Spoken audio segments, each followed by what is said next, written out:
Yo, is the audio weird? It's weird, right?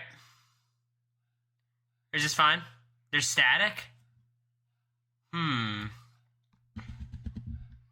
Is this a little bit better?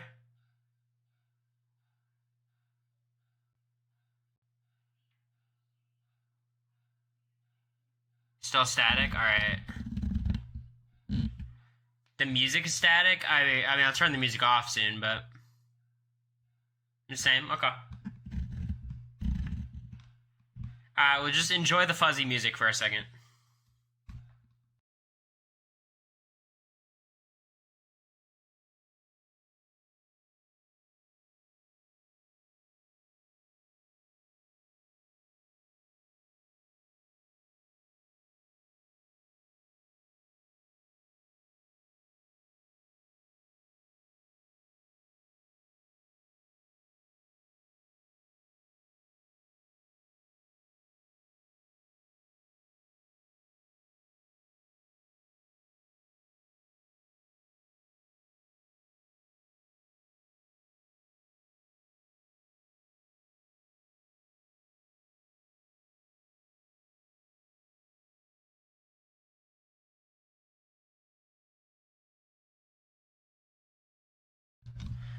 Yeah, I think this is all on your end. Every single one of you individually.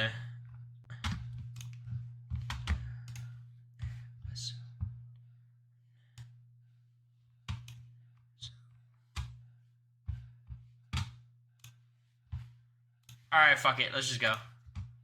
Let's go. I'll play some YouTube music. Just showered. Should we go to the All Reliable Stream playlist?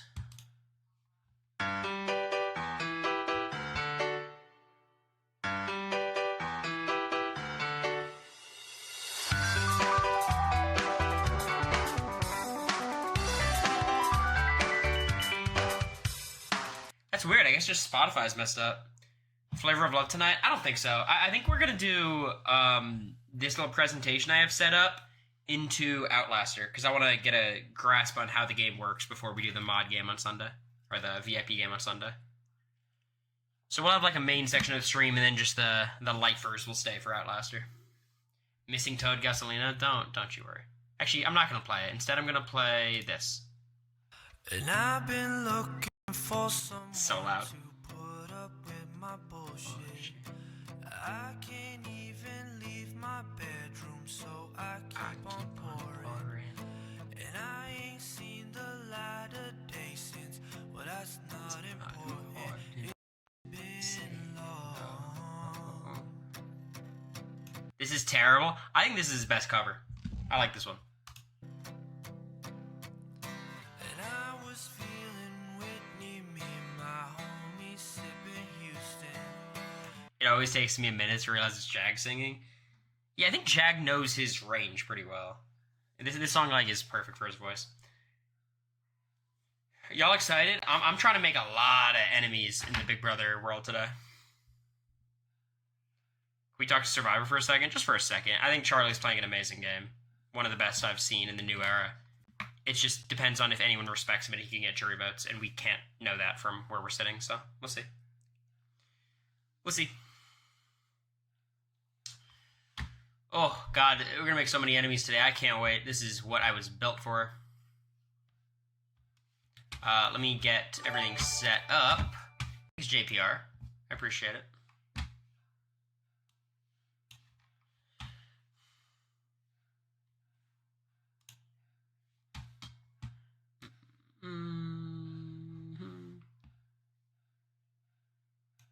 No shots Charlie's making final three. I think he could either get fourth or maybe get fifth if a Maria wins immunity.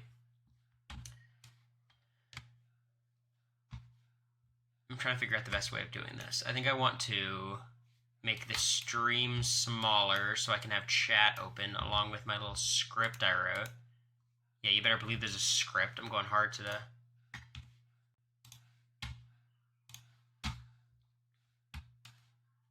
Okay. Y'all ready? Fun little presentation stream.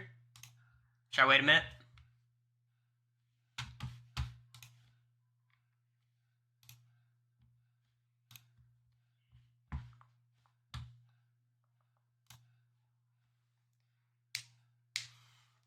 A script, damn. Just some notes, not really a script. You know I'm always off script.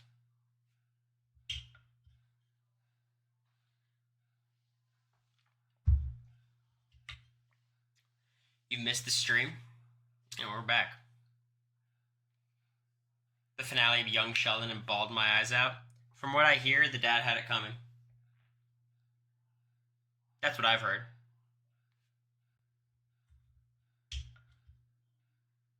No, it's water. Mm-hmm.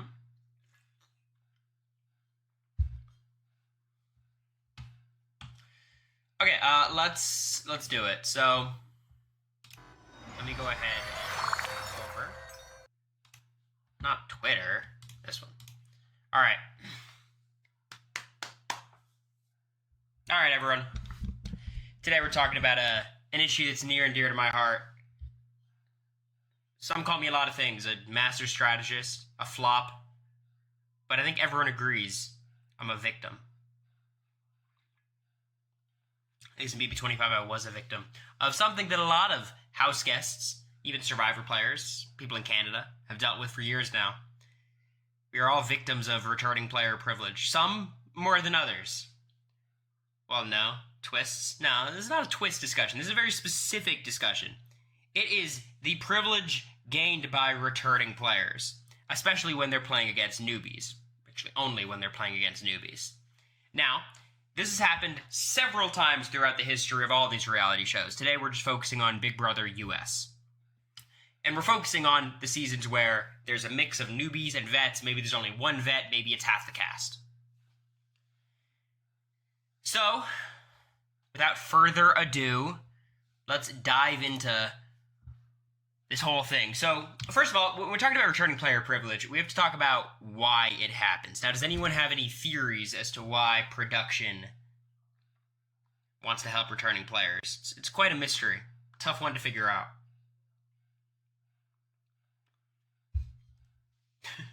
Yeah. Viewers, ratings, viewership, yeah, it's all of that, right? The whole premise of returning players is the people from the previous season are going to be drawn in because they want to see Paul play again. Right? And their biggest fear, of course, is these returning players going out first.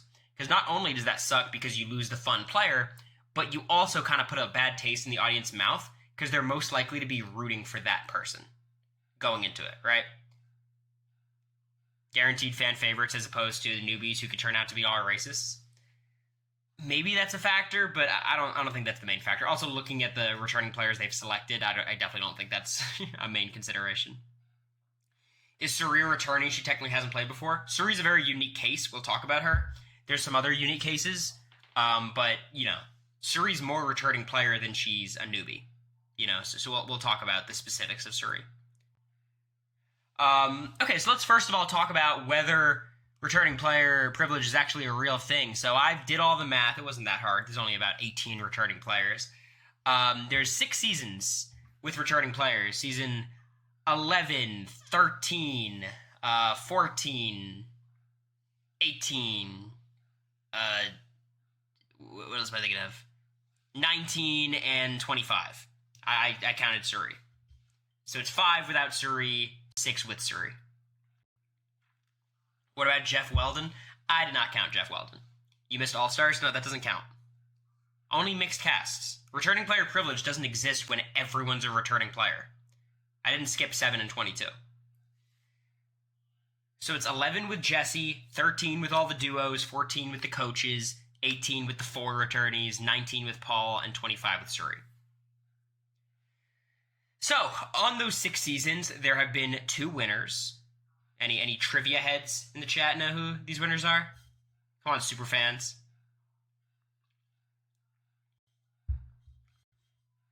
Nicole's one of them, and Rachel. Yeah, Rachel and Nicole won 2 losing finalists in Paul and Dan. 3 pre-jurors, 9 jurors, and then the average placement. So you take everyone's placement, add them together, divide by the number of players. I'm excluding Evil Dick because he was medically evacuated on day like 3, so I'm not going to count Evil Dick because he would weigh down the average. But they averaged 6.5. So, you know, not bad. Right. It's definitely above average. I think if you think someone who plays 7th, it's like they got towards the end game. But some of these seasons do not have 16 house guests. That's not super high.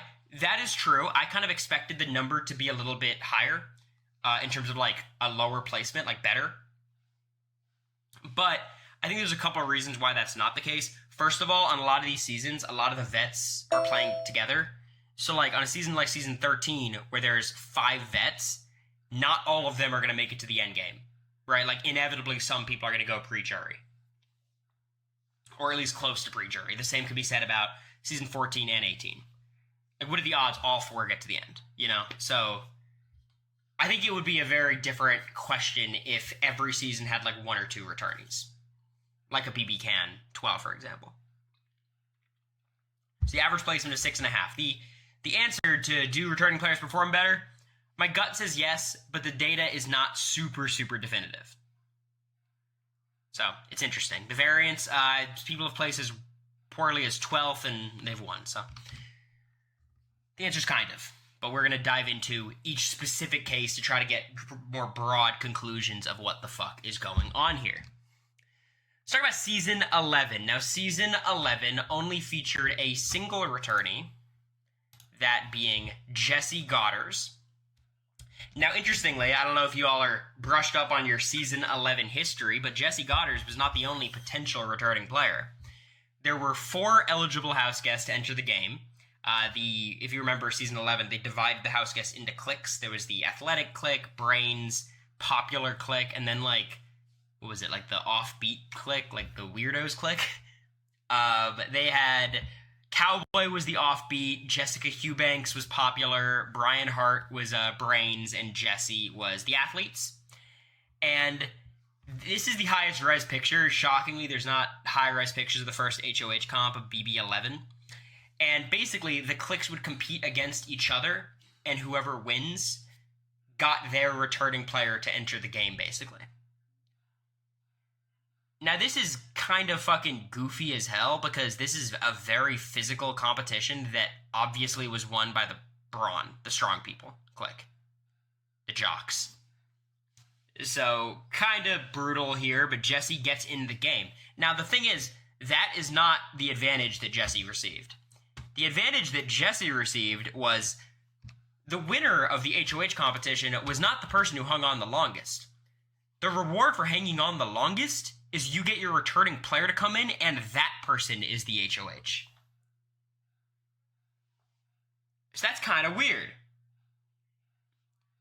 So Jesse, by virtue of these people winning the comp and giving him life in the game, starts as Week 1 HOH.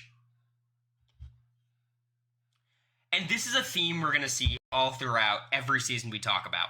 It seems like the main concern of production is to make sure these people get through the first week or 2, the first few rounds. And as a vet with a built-in alliance, your clique is bigger than all the other cliques. You're also the first HOH. Jesse was in a prime position to basically steamroll the game.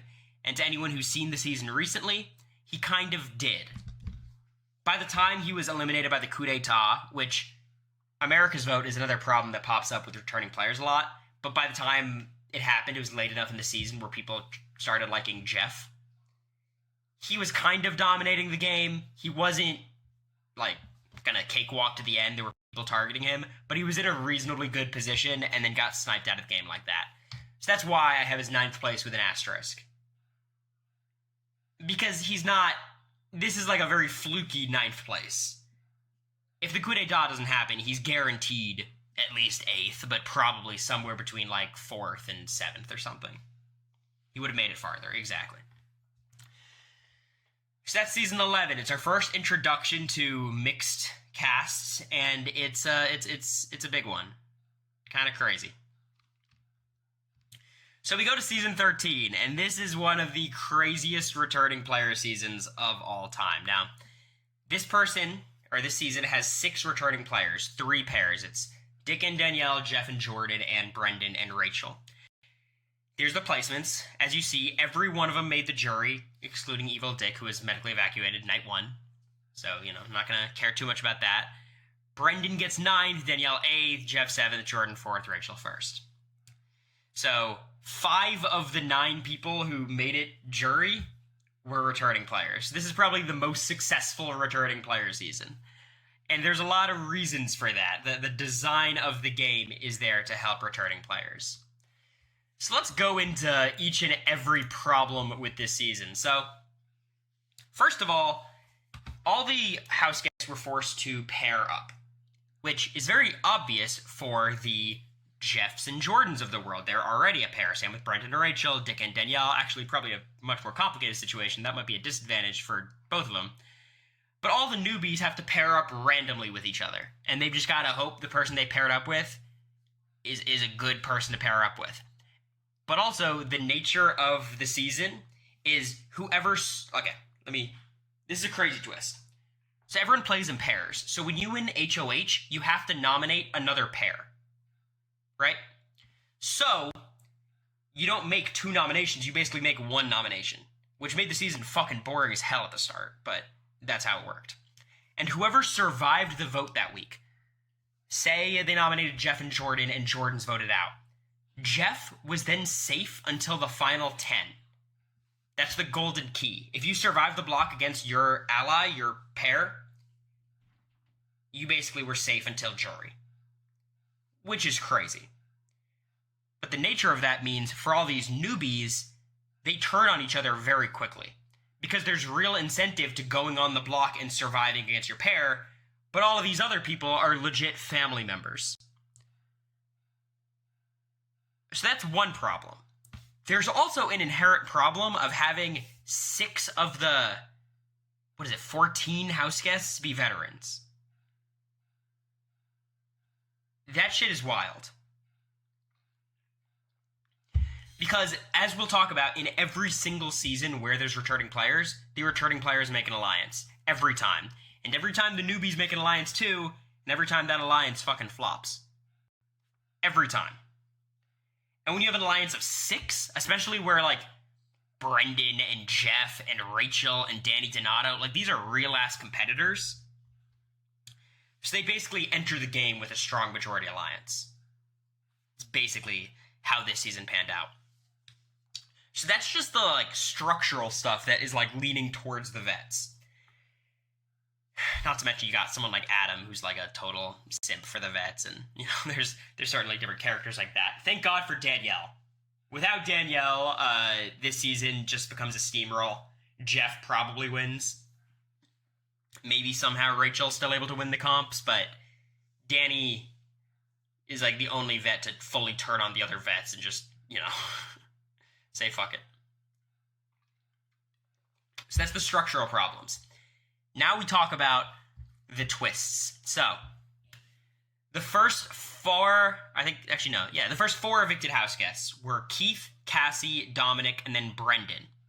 This is when they announced a twist. This is the iconic LeJuan superpowers, where whoever gets evicted would compete against one of the previously evicted house guests in a battle back situation. So it'd be a one-on-one, whoever wins is back in the house.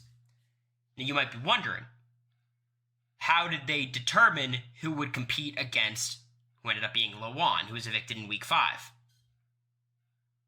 Some of y'all know. But how do you think they determined it?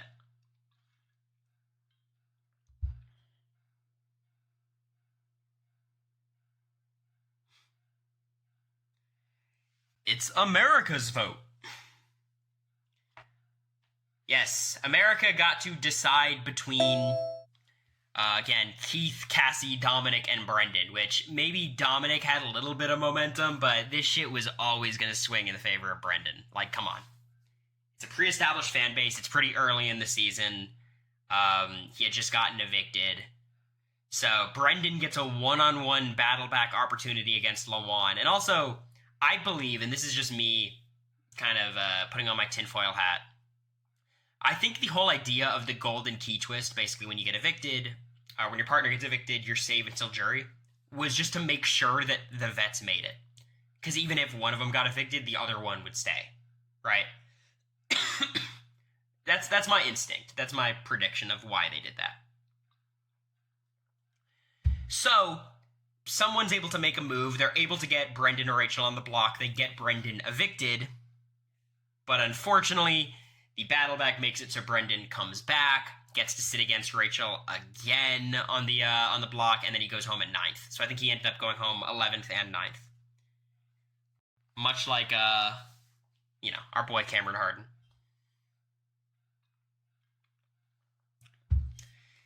And now there is the final part. Now this is kind of deviating from what we're talking about in this presentation, but the way that the duos twist was reintroduced was very clearly a mechanism to help Rachel and Jordan to an extent, but mostly Rachel. So, basically Rachel and Jordan was on the block. If one of them won the veto, the other would have gone home. They reintroduced the duos twist in week 8. They paired up again. I think Rachel won the veto, removed both of them from the block, which, obviously paved the path for Rachel to end up winning the game. Yes, that was a Portia opened Pandora's box and I think got like 10K or something. I think that's what happened. Rachel won an endurance veto. Endurance vetoes are so goofy. You gotta get rid of that shit. That's an HOH type thing. There's also Pandora's box. This season was ridiculous. Rachel sat on the block against Brendan twice. She had the duos twist. There was the golden key, which protected her. Like, it's nuts. But it's a chaotic season. It's a satisfying winner. Certainly a legend of the game, or an icon of the game at least. And that's season 13. So I don't know if we're going to be able to beat that. My suspicion is we will. And it's not that hard because season 14 is fucking ridiculous. This is like one of those seasons that worked out so amazingly and became a legendary season, but goddamn, the twists were horrible. This was a shit show of a season, of a format. So, in a change from past seasons, we'd have 4 returning house guests from previous seasons. These are all legends, and Brittany Haynes, who's not a legend yet, but she certainly became a legend. And they returned to coach the new house guests during their time in the house. They each got to pick 3 players to be, their team members, and they would simply guide them throughout the game. If their player won, I believe they would get 100K. Is that right? I think the person winning would get 500K and they get 100K, I believe was the format. Now, I think basically all of these people have come out the season and said they knew that they were going to be able to enter the game at some point. I don't know if they were told or if they're just not stupid. Probably a combination of both is my guess. But I digress. So let's first of all, let's talk about the placements. You'll see this is probably the worst showing of returning players. 3 of them are out before 8th. 2 of them don't make jury. Dan obviously being the runner-up. This is the only case where I would say that, being a returning player did end up fucking Dan because the jury made the pact to not vote for a returning player. So when people talk about weighing the pros and the cons of being a returning player, the pros always outweigh the cons. In this season, it still does, but it would have been a hard path. I guess the reason why I still think it was a massive advantage was because I think if Brittany got to the final 2, she could have won. Do y'all agree with that? I don't think they would have made a jury pact against Brittany. But that's just my instincts. I really have no idea.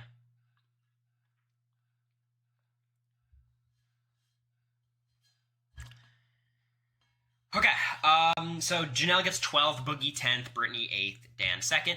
And there's a lot here. So first of all, let's talk about the coach's twist. The nature of the twist does a couple things. First of all, it gives all the coaches 3 lives in the game. You have 3 people who have to get evicted in order for you to actually get eliminated. So that's crazy. Dan somehow burns through 2 of his players in 1 week. He loses Jody night 1 and then Kara week 1. So Dan was kind of playing from a position of, weakness. But everyone else basically was just chilling up until they entered the game. So, for all intents and purposes, these players were protected for the first month of the game. That's basically what happened. The night one eviction is another huge factor that they just got to avoid. This is a pattern. You might have noticed it on the most recent season of Big Brother. Not as an eviction, but as a nomination. So, by virtue of being coaches, they can't be evicted night one. Which, I think it's stupid. They should be eligible for eviction, but obviously you're asking these people back. You're not going to have Dan back and then have him gone night one. So, in order to get all these people back, and they wanted to keep them there, they had coaches and avoiding night one eviction. 4 returnees is also a big advantage. I think this season's a little unique, where, clearly Boogie and Janelle were not on great terms. I don't know the exact circumstances of what was going on between them, but I don't think they were ever on good terms, really, post All-Stars. So, it's not like you're coming into the house with some cohesive alliance. But, there you have it. I think Brittany and Janelle were close, and Dan was close with both of them, so. Pretty big deal. And then the important thing is, when it came to the reset, remind me, was it only one of them had to hit the button? Was that how this worked?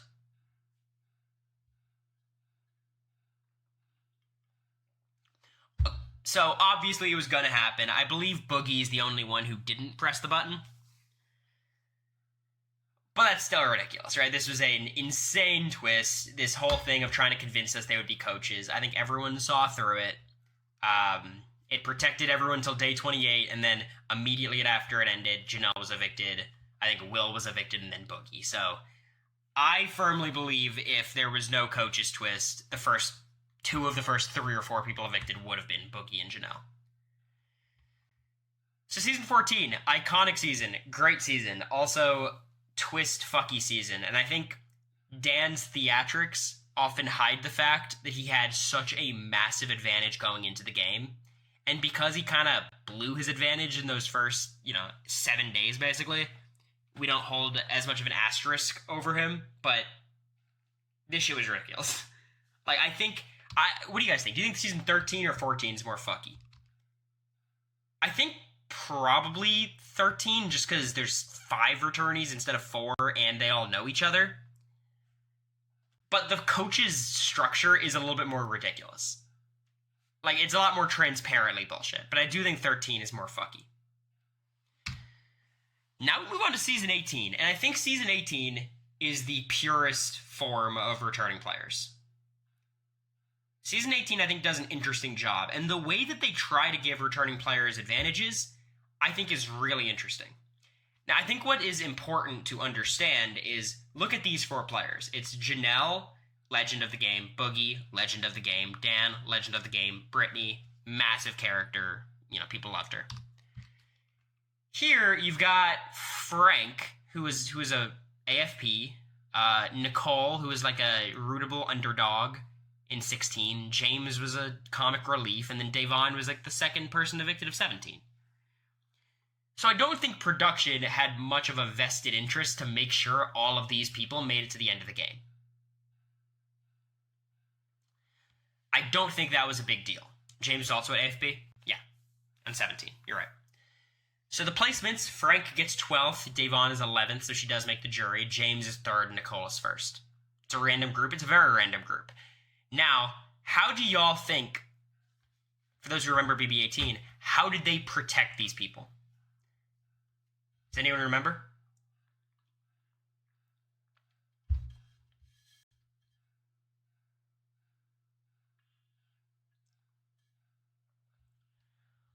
Well, teams were a big part of it. But they were basically in the same position as everyone else. So they were involved in the night 1 eviction. They each had their teams, but when they were doing the night 1 eviction, whoever was on the losing team had to compete against the rest of their team to stay in the house. Nicole was not close to being evicted because she actually got 1st in that final competition, but she was of one of the 4 house guests who had a chance of being evicted, night 1. If someone was HOH, the entire team was safe. Yeah, but that applied to every cast member in the entire house, right? So that's one part of it. The real way that the season 18 production protected these people, in my head, was the production choices they made, the casting choices. So if y'all remember, this is a season with 2 Nepo babies.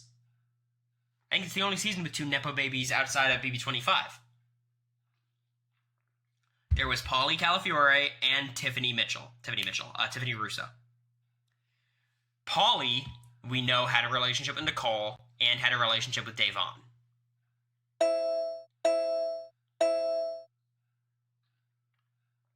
Through, Cody and them. And this was not, like, it wasn't like they were pre-gaming, but they, they knew Cody, basically. So that's one part of it. And then Tiffany Russo, obviously sister of Vanessa, who played with Davon and James.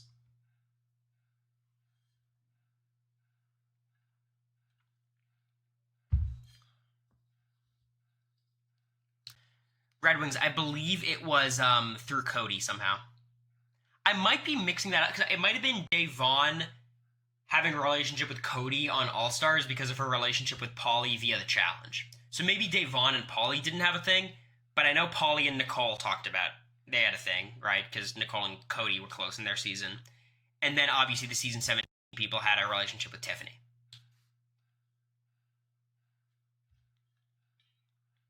So that's like the biggest advantage I could find. The way that they did the third nominee this season, the Roadkill, that was a competition. There was no America's vote.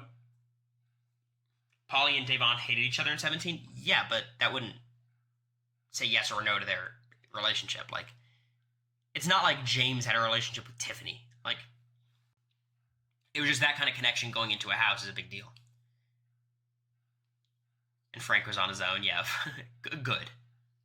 That's good. Looking good, Skeezy. I got your back.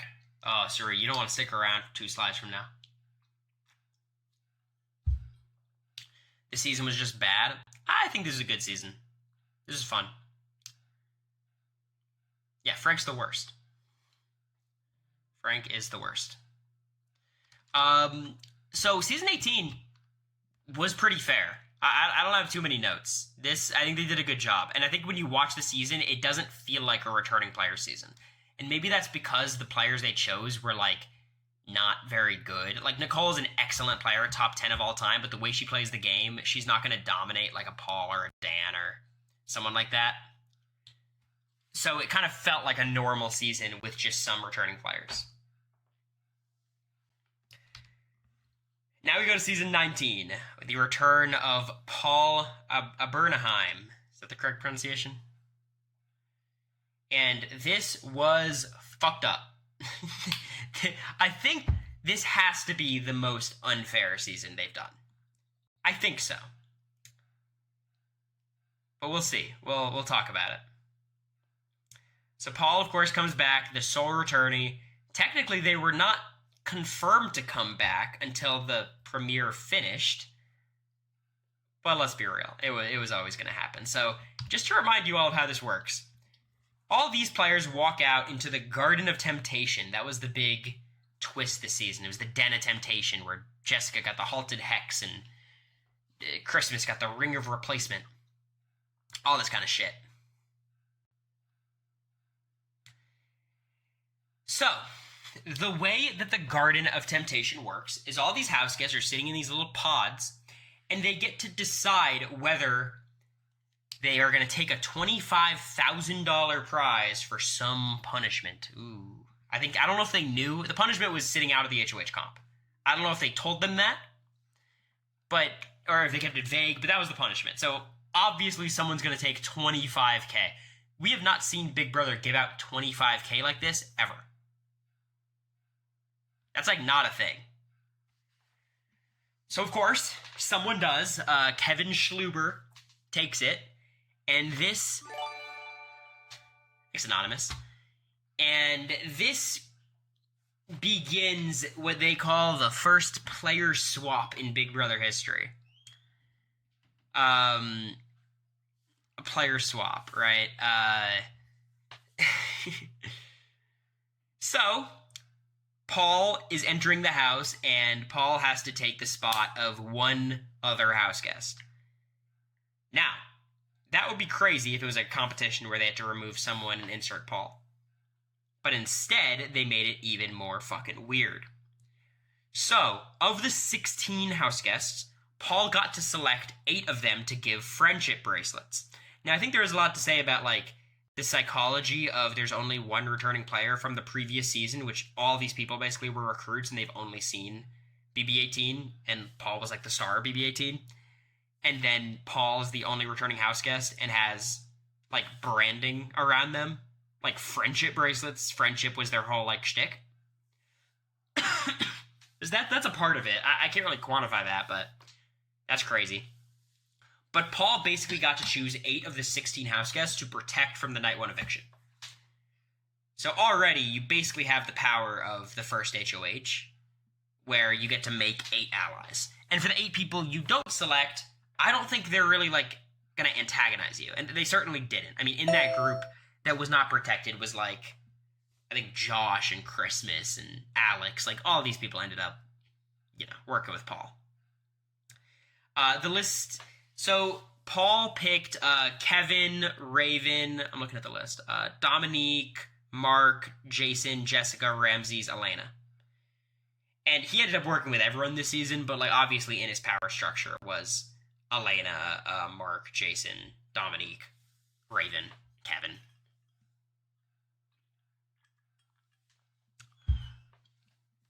So this was a pretty crazy start to the season, right? Paul gets to come in, triggers a night 1 eviction. They're safe from the night 1 eviction. They also get to select 8 more people to be safe from the night 1 eviction. Then they immediately do an America's vote. I think week 1, I believe. Actually, I know it's week 1. Dominique was not really in his power structure. I mean, Dominique thought she was in the power structure, but, not really. They do an America's vote week 1, which, if you're doing returning players, you cannot do America's vote week 1, especially when there's only 1 returning player. Because obviously Paul wins, and conveniently the temptation that week was you take a pendant of protection, which protects you for 3 evictions. The downside is something bad will happen to another house guest. Which is like, what the fuck? Like, yeah, I'll take that. I can't imagine them being in the DR and they're like, okay, Paul, can you, like, weigh the decision? Like, try to make it ambiguous? So, just to be clear, Paul got 3 weeks of safety, and the downside, if you guys are curious what the actual downside was, I'm going to read it. As a consequence of Paul accepting the pendant, 1 house guest was bitten by a snake inside the den. The house guest bitten will be cursed and be given further instructions by Big Brother. Ramses was bitten and learned that he must place himself on the block as a 3rd nominee within one of the 3 preceding nomination ceremonies. So the price Paul has to pay for taking 3 weeks of safety is Ramses having to nominate himself one of the next 3 weeks. What the fuck? It's so stupid. So, tough going for Paul. Notably, the pendant of protection was a secret for a little bit until Cody tried to backdoor Paul week 1, and it was stopped by the pendant of protection. Whoops. And notably, Paul would not have gone home. Paul easily would have had the votes against anybody at that point. But, there wasn't even the risk of Paul going on the block. It was not a possibility. Yeah, Jess screwed up with Ramses too. It was a disaster of a season, and it was set up to be a disaster of a season because, and we'll talk about this at the end, but, like, one of the big problems with returning players is the casting choice of the newbies is always terrible, and I think that's somewhat intentional, but also just the way Big Brother casts. So, like, someone like me understands that the returning players are the biggest threat, but I also am a big enough fan to recognize that whoever goes against Paul in the early weeks, whoever goes against the vets is always removed. So if you had, like, a ton of super fans in there with the idea of what to do, maybe the whole going in as a threat versus going in with experience would actually be a real debate. But most of these people have no idea who Paul is. Most of the people on 18 have no idea who any of these people are. Like, Cast from BB-18 is a good cast. Yeah, it's one of the best. So, that's tough. I think BB Can 12 is a good example of this. Like, you know, there wasn't a ton of fans there. Like, a lot of them were, like, fans, but not for real. So this is BB-19, probably the biggest shit show they've done. And now let's move to my season, Big Brother 25. Cirie's an interesting case because she's not really a returning player. She'd never played Big Brother before, but she had played a lot of other stuff. She'd played 4 seasons of Survivor and a day of Snake in the Grass and The Traitors, and she's a vet. Let's be very clear. And I think you can tell she was a vet by the way that she was treated by production, or at least the way that the twists worked out in those first couple days. Obviously, by virtue of being the mysterious 17th house guest waiting inside, which I didn't get to witness, unfortunately, Cirie was safe from that first wave of nominations. Which is crazy. Like, Cirie just wasn't at risk for nomination week 1, unless it was a backdoor, which Izzy tried to convince Cirie that the backdoor was in play, but it was never in play. No one was ever being backdoored that week, let's be real. Would you have clocked Izzy pulling Jared about Cirie? No, it would have been chaos. Now, I put 3 names down as other advantages Cirie was given. Jared was a big one, and I know everyone has come to the conclusion that Jared hurt Cirie's game, and I think that's a really fair argument to make. That was not the intention going in. That was not the intention going in.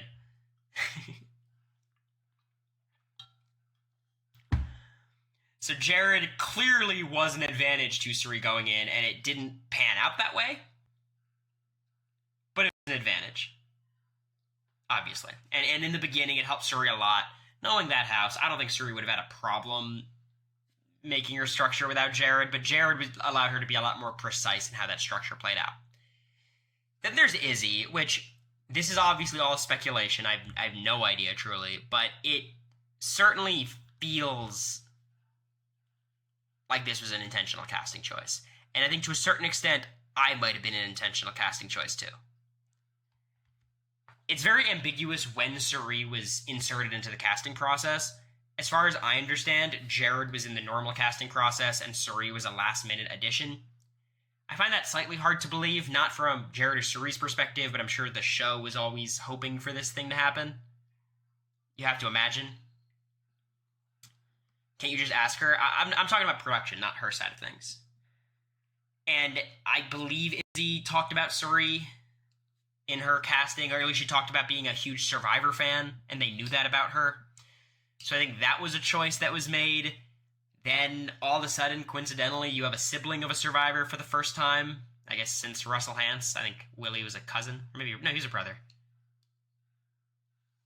Izzy was following Cirie on social media. Yeah, I don't think this is a big leap in logic. So, you know, Cirie comes in with her son, who's fit, in shape, could win comps, with Izzy, who's a massive Survivor fan, with me, who's a relative of a Survivor. And then, you know, I think there's other things to consider, like, Felicia being on the cast is pretty wild. Like, it's, on what season would Cirie not be the oldest woman on the cast? Like, that's pretty crazy. Says Felicia was a Cirie fan? Yeah, I mean, sure. I can see that. But I don't know if Felicia was cast as a Cirie fan. Remember Tommy and Christy? I mean, that was just casting oversight. They weren't trying to protect Tommy or Christy. That was just lazy as shit. And then there's the Temple of Power, of course. Matt became I don't think Matt really knew who Cirie was. Like, Matt probably recognized the name or something, but Matt was not a huge fan. I can't blame production. I'd rate the game for her, too. It made for a lot of fun weeks of feeds, but I think people would have soured on the season if Cirie or Jared won. At least, like, with the power structure. If Cirie ends up winning the way our season worked out, maybe people would be okay with it. But I think if it was, like, Cirie, Jared, Izzy, Bowie, and Mimi in the final 5, or, like, Felicia, I don't think people would have enjoyed the season. I think it would have been like, oh, that was fun, but there's a huge asterisk on the win. You know? People were frustrated with it. Yeah, it's like, people, up until the house flipped on all three of them, they were begging for the house to flip, and then the house flips, and they're like, wait, now the season's boring. Which, they're correct in both those opinions, but, you know, you can never have... Who isn't a fan of mine? Name one person. I can name a person. They rigged the wall for Jared? No, they didn't. Okay, so this pissed me off. I saw this on Twitter. I think Taylor might have come out and said, like, you can stand wherever you want on the wall. That was not the case for us. We drew spots. They brought out a bag, we drew numbers, and then we had to line up in that order. So it was totally random that Jared got that spot. That was not rigged whatsoever. But it's not like we let him get that spot. Just a bit of a clarification, because I saw people talking about that. I'm like, y'all don't know shit. It just happened to be Jared and Blue next to each other. Tom, I was in the house. I picked out of the bag. I'll never forgive Cory for throwing it. I didn't throw this shit. Or Bowie. Yeah, no, I agree. That was fucked up. It worked out perfectly, though, getting Cam out. Cam knew Suri won Traitors, Snakes in the Grass. Yeah, Cam knew that Suri was on Traitors, I believe. But, again, that's not the hugest deal. I think the bigger deal is when you cast her son... We're talking about Alyssa in a second. Her son, her biggest fan, and another Survivor alum. So, like... And then they have the Temple of Power, which is week... I think this is week 4. 4 house guests are selected by America's vote. Suri was probably the person with the most votes. Partially, these America's votes are also influenced by the edit, of course, and returning players always get the heaviest edit. I think Suri deserved the biggest edit up until this point, based on how the house was playing out. But she was basically locked into a spot. She's not good at comps, so it didn't end up mattering. Do you think production expected you to know the connection? I'm sure they thought it to be a possibility, and they liked the idea of me knowing, but... Yeah. Path to Power was needed to nullify Luke's expulsion. I don't know exactly why they had Path to Power, because you could argue Zombie Week might have also had a different structure and was modified to fit for Luke's expulsion. They could have gotten rid of a double eviction. Like, they always have contingencies, and I guess this was their contingency this time. It could have never been used, yeah, and then they would have had to come up with something else, right? So, it was either Zombie Week or Path to Power, but there's so many variables, like... I do think Path to Power was planned. There was too much production put into that. The only argument you can make for maybe it wasn't was they reused the artifact stack set, which is a little bit lazy, but Big Brother is not that high budget. I think they're just lazy. I think America would have nominated Jag if she won the pressure cooker. Suri, what are you smoking? Can I have some? America would have nominated Jag. Y'all, if you guys don't know, on the Patreon, we put a Cory strategy quarter. America did a Brant steal. She aligned with Jag, that traitor.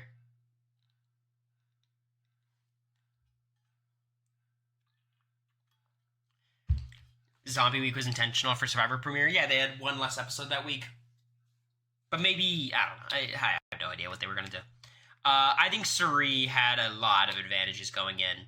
I think the fact that Jared ended up being Jared was super fortunate for the season, because it would have been just such a steamroll if Jared was like a replacement level player. If Jared was just Mimi, I think the season would have been borderline over from night 1. I will say, I do think there's some of the onus has to fall on Suri of, like, you got to control Jared a little bit in terms of, like, I don't think she should have told him that Matt won Path to Power. And I get it's her son, but, like, at a certain point, you gotta... It's kind of like the America Blue thing, or the kind of like me and Izzy thing. Like, eventually you gotta pick it up that you can't trust these people with information, you know?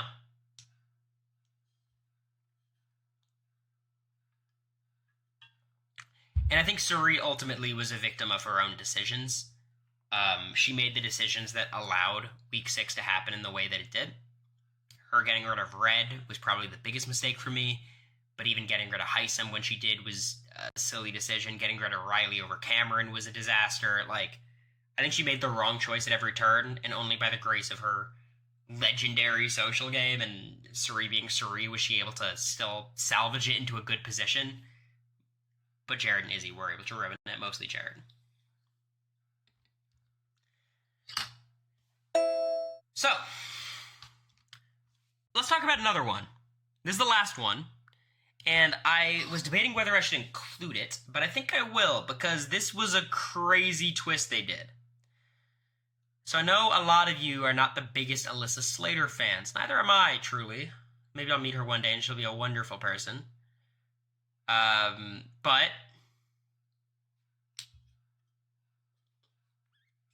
here she is. Big Brother 15, coming off of Big Brother 12 and 13. Her sister, Rachel. Probably the biggest face of the franchise at this point. Her or Jeff. One of the two. She comes in, and I think she's initially trying to hide her identity. Or is she? Because it's impossible that she could. Like, she looks just like her. Was she trying to hide it? She's trying to hide it? That's hilarious. So, Alyssa Slater has the MVP twist is happening. Now, let me describe the MVP twist for anyone who surprisingly hasn't gone back and rewatched Big Brother 15 recently. One house guest each week, secretly, the way they framed it was whoever's playing the best game, is secretly chosen by the viewing public to be the Big Brother MVP. In the diary room, this person nominates a third person to face eviction for the week. Choice is revealed to the remaining house guests just before the selection of the house guest for veto. The identity of the MVP is not disclosed, so you get to make these noms in secret. It's up to the MVP to, tell anyone. And it runs for 6 weeks. So, say a slightly better version of America's Player. I think this is worse than America's Player. I think America's Player is fun, at least. So, this idea of the viewers basically get to choose someone to make a third nom is pretty horrible. It's specifically horrible when you have a returning player's sibling, an icon sibling. So if you don't remember the way that this works out, Alyssa is backdoored week 1. Like, fully backdoored week 1. And only by the grace of her being able to MVP nominate David Curtin. She wins MVP, or is awarded MVP by the public, puts up David, and then David is voted up 7-5. So that's week 1. Alyssa is fully bailed out by MVP. Week 2, and this is the crazy shit. So she is nominated again next to Helen by Aaron. She wins MVP. Shocking. 2 weeks in a row. The 2-time they called her. She uses this power to put up Jeremy. You guys remember Jeremy. He's like probably the most forgettable, horrible, racist person that season. Jeremy wins the veto. And as MVP, they let you name a replacement nom. What the fuck? Why? Why does the MVP get a replacement nom? That shit's crazy. So even if, you're able to mitigate the problem, right? Your HOH, someone fucked up your noms, whatever. You get your person off the block, and then they get to name another person. She names Nick as the replacement nom, Nick Uhas, and this is where Nick goes out. So Nick gets really screwed here. But Alyssa, again, fully saves herself and Helen. I don't know who would have gone this week. I assume Alyssa. But I'm not certain. Jeremy reminded me of Jake from Twilight. I could see it. So she wins it week 3 again. So she's won 3 times in a row. Basically, Alyssa just has the power to name a third nominee for the first 3 weeks. And finally, production realizes, okay, this is the stupidest shit we've ever cooked up. Ever. So, what they do instead is they give the public the ability to name a nominee. So instead of America voting on who gets to choose the nominee, they just vote one. Right, so America is the MVP for weeks 4, 5, and 6. And funnily enough, they actually do nominate Alyssa. but I think that was a misunderstanding by the viewers. Correct me if I'm wrong. I wasn't really there at the time. Like, I was watching it live, but I was very young. I don't know if they were aware of the change in how it worked.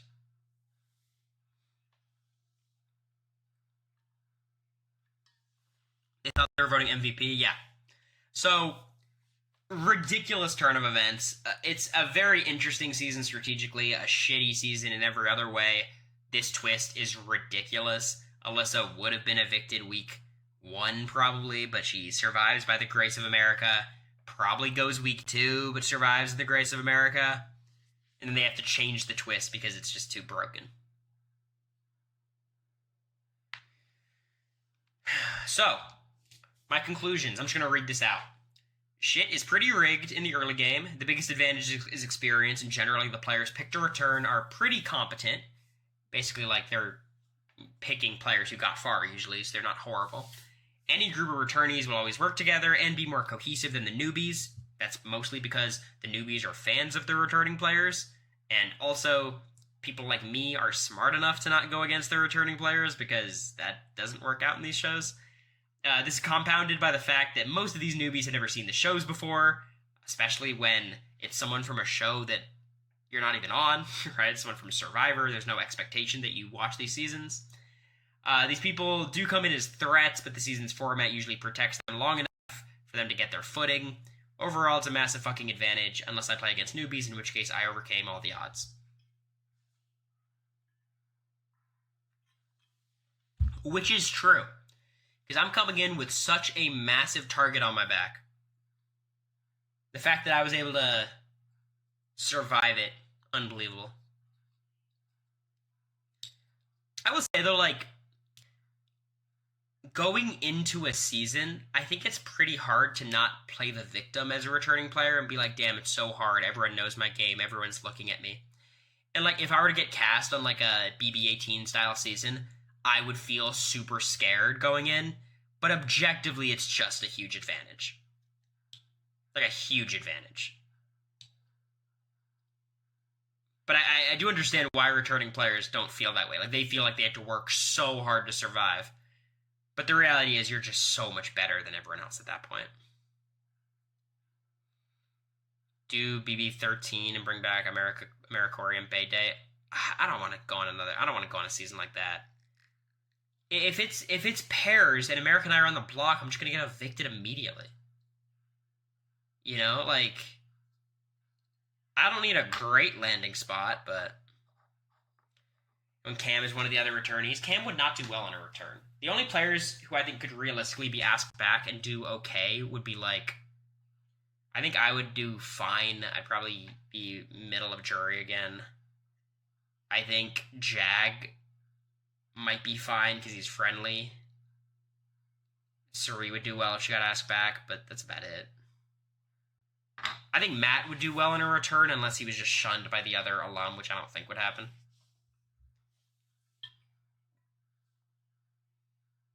Felicia would sure do well. Yeah, she would do about the same, probably. Suri ain't touching foot on that CBS slot ever again. I think everyone would do it for enough money, but I don't think Big Brother would, send out the bag like that. Does anybody have any questions? Any questions about this? Because I found it very interesting to go down memory lane. How do you feel about a showman season? Not very good. I think American Eye would be an easy target. I don't think Izzy would do well in a return. I think people talk about Izzy's game thinking like, oh, because of Suri, we never got to see Izzy play. But, like, I think Suri was a real big net positive for Izzy. Izzy would have been the target week 4 by Cam, if not for, like, all the Suri work. And Izzy generally is, like, perfect TV, but as a player, it's just, she alienates a lot of people.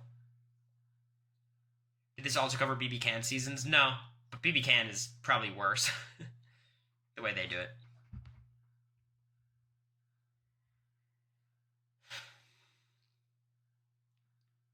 I do think Izzy would be better on Survivor. Much more, fast-paced. What's your opinion on BBOTT Jason? I think Jason was great. I just wish the show was a little bit less luck dependent. Heisem needs to come back more than anyone on BB25. Heisem should go on the challenge. I think MTV the challenge should ask him. I don't know if Challenge USA has happened, but he'd be too fun. How would me and Zach do on BB? Oh, how do I think Zach would do? I think Zach would do great. I think Zach is he's not athletic enough to do well in comps. Like, he'd be the same as me, basically. But he's really social, really likable, unproblematic. Like, there's no reason why he wouldn't get far. He's me, but more social. Zach doesn't give schemer vibes, not in the same way that I do. Do you think they'll ever do another All-Stars? Yeah, of course. How long in the future? Who knows, but they'll do something.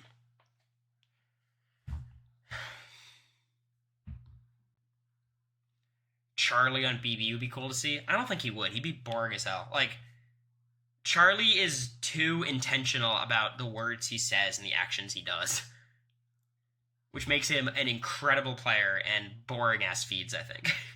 He's very funny and he's witty, but, I think you need a more, like, eclectic energy in BB. Even I think I'm a little bit more all over the place.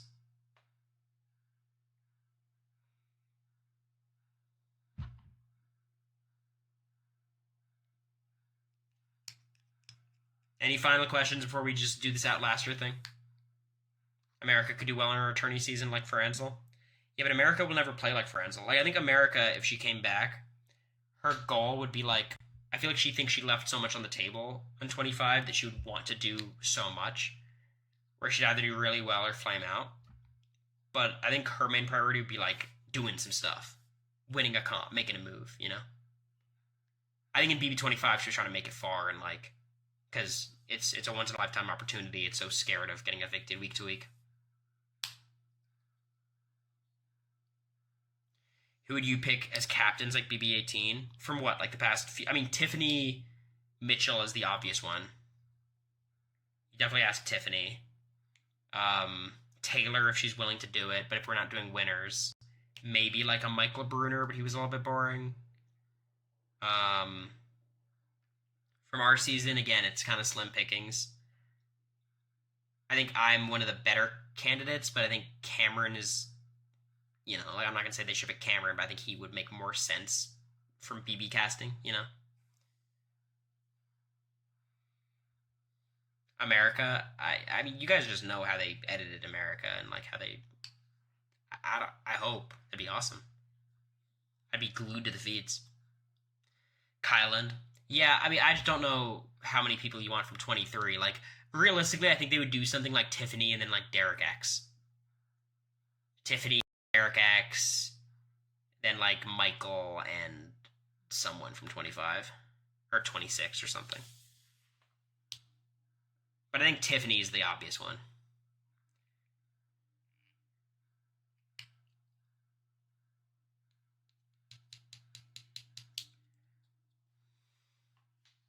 Bring back Kemi, actually. Y'all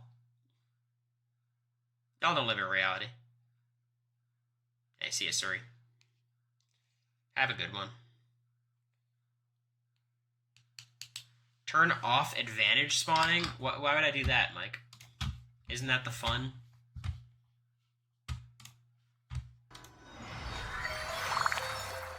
Tommy. Tommy would be good.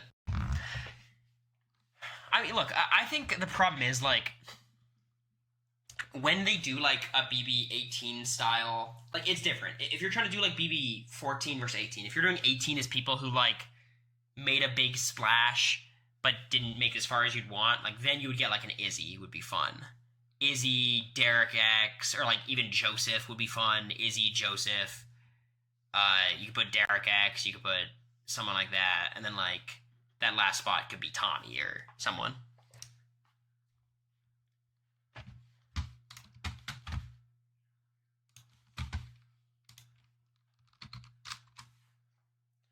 Johnny Mac to come back. Yeah, he's gone down a little bit of a right-wing rabbit hole as far as I understand, but I thought he was a fun character on the show. Izzy was barely on the show. I doubt they would ever ask her back. Yeah, I agree, but we could dream. Joseph would be fun now that he knows the game. Yeah, I think so. Joseph might be too nice of a guy, though. Maybe. I'd like it.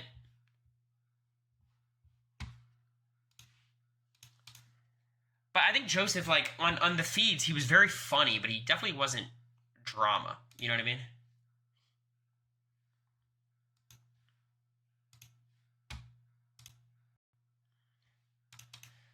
Oh, I'm sorry, y'all. I gotta fucking buy more Robux. You guys know how it is. Y'all have been there.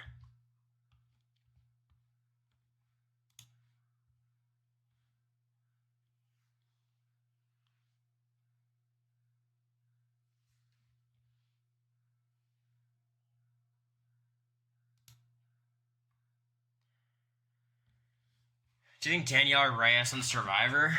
I don't think she would do very well. But it might be fun. One second, I gotta get my wallet.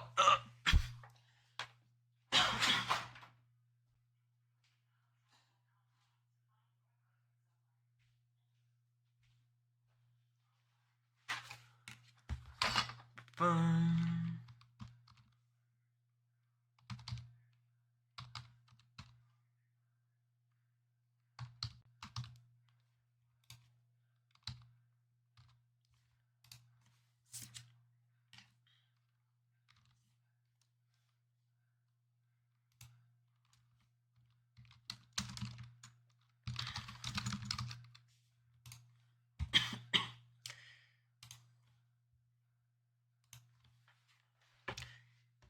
This is why Apple Pay is so dangerous. Why's that? I don't even use Apple Pay.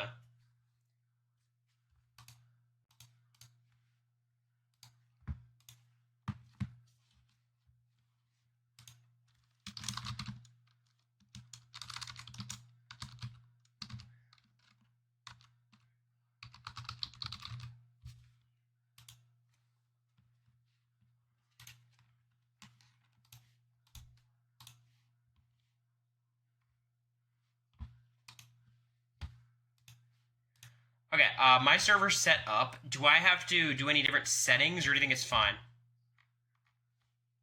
Just default it.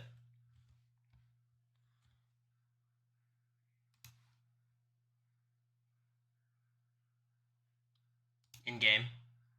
All right. Almost there, y'all. I'm sorry.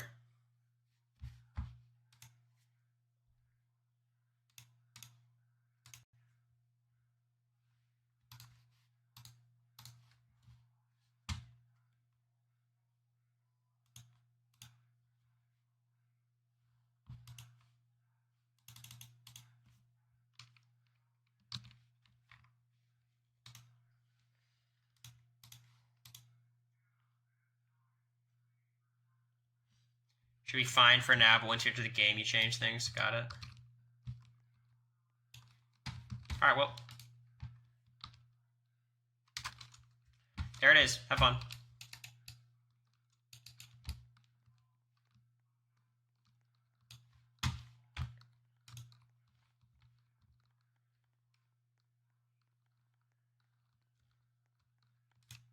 Alright, I'm changing the settings. We're going to do time at camp is going to be 1.5 times.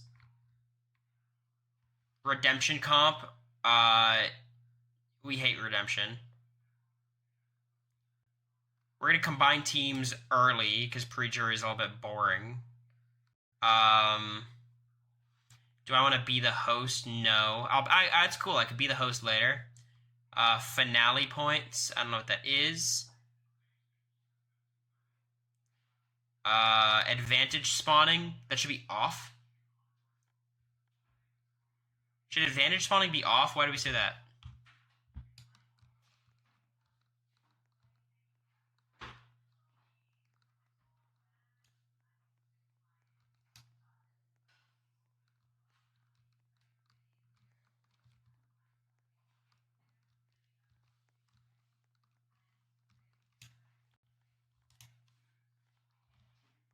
The advantages make it fun. Too many advantages. Well, we'll turn them on for now. We'll tweak with it. I think we're free spectate should be on, right? Do we like free spectate?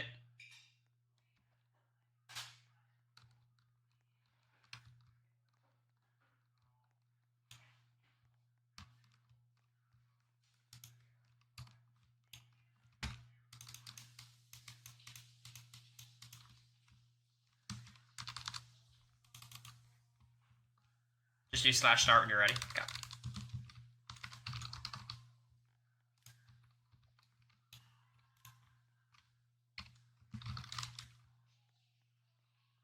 All right, let's do it.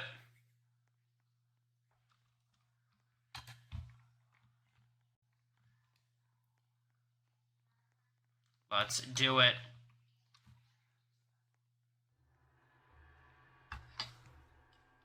What movie did you watch last night? We watched the Ballad of Songbirds and Snakes.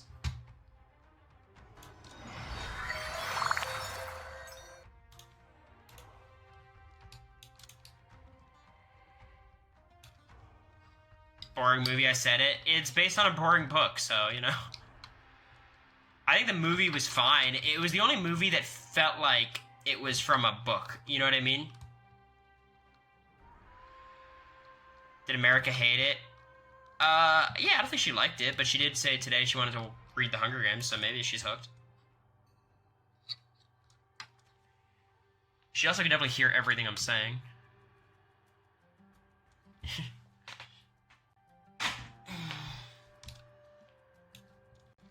Alright, give me team leader, y'all. Give me team leader. Come on.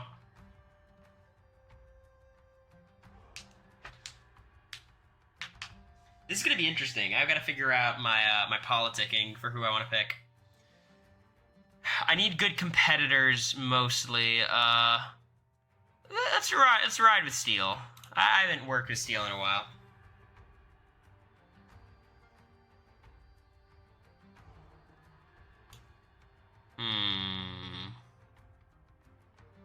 Tom's usually solid. I'll grab Tom.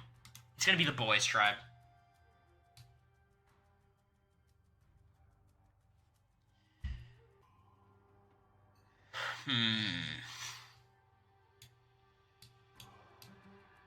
What the fuck? You picked me?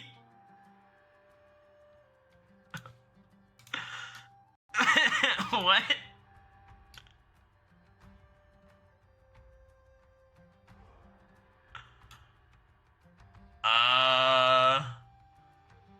All right, let's go Ryan. This is some bullshit.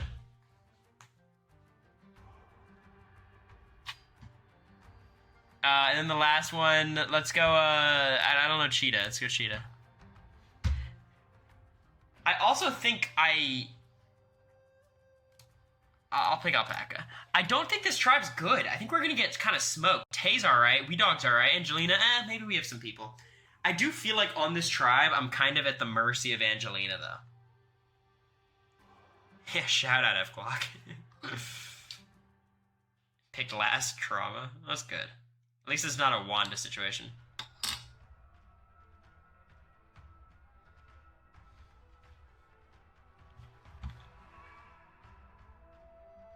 Is this new era? 3 tribes of 6? How does the captain get picked? I don't know, but it's bullshit. Purple is stacked. Who's on purple? Nicholas, Lex, Brandon, Mike. I don't know. This team seems pretty good. Ryan, Steele, Tom. Alright. How do we do this? What are we doing? Bring back all the bags over the obstacles to the bin. How do we get through this?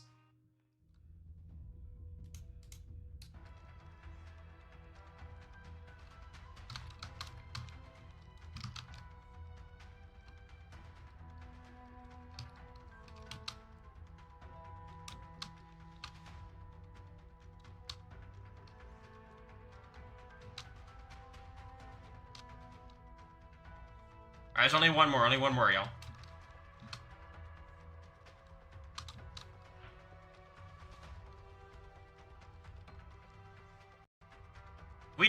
Get him. Fuck. Come on, Angelina. I'm going next, alright. Just throw it quicker, Angelina. You're... Nice job.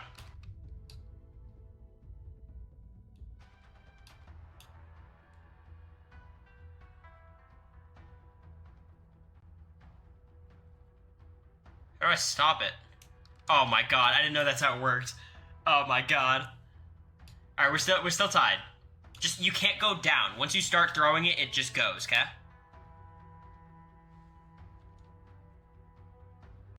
Oh my god, Tay. Oh, we're so cooked. Y'all.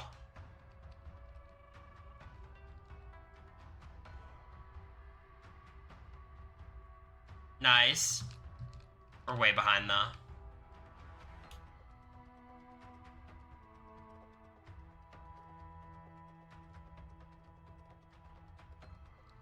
Angelina's pretty good, at least.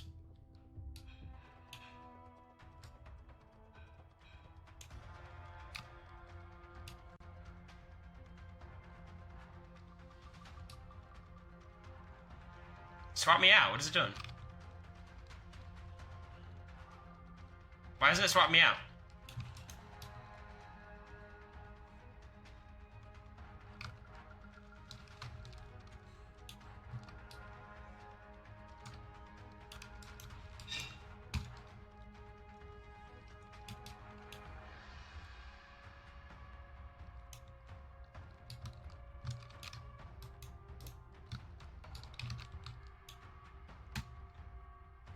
What the fuck? You're a spectator now? What the fuck is happening? This happened last time. We have to reset. Do you guys know why?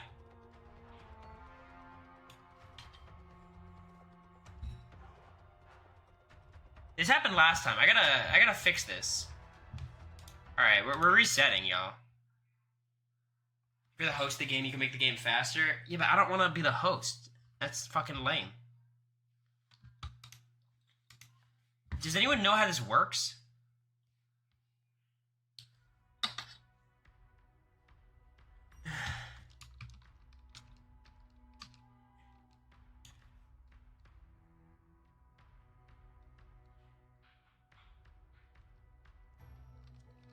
Y'all just come into the public lobby and just join in, because it's not gonna work otherwise. This shit's annoying. Well, we'll just see how this works. If I'm the host, it'll be fine, because it doesn't matter if I'm spectating, but this happened last time where I got booted immediately.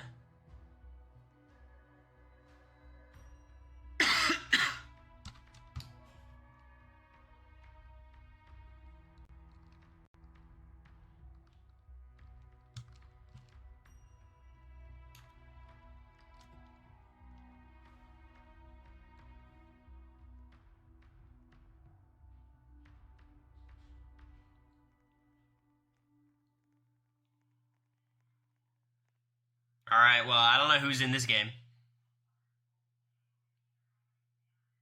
Are randoms getting in? A lot of them. Absolutely. We're back in the masses. Who do I have as allies here? Do we have anyone? Angelina's in this. Tom, Wee Dog, Cheetah. Okay.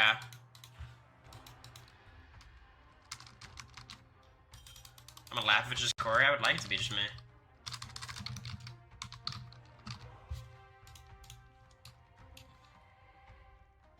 They put half of us in a different lobby. Good luck, y'all. All right, well, we'll make a tribe, y'all. We will all just work together. It'll be fine.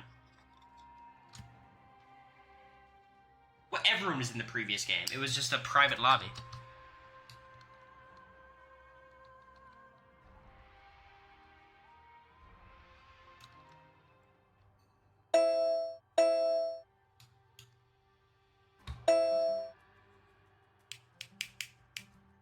You were doing good on that one. It was the first challenge.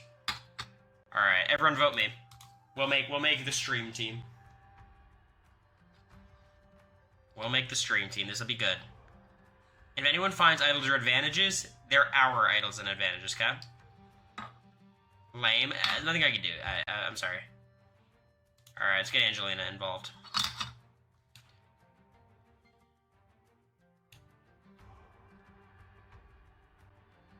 Oh, Mike got in? Shit.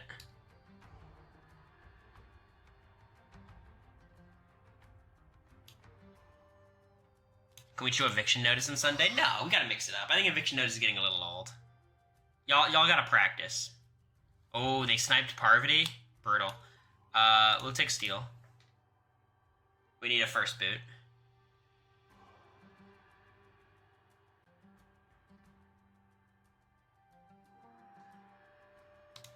Let's go, Tom.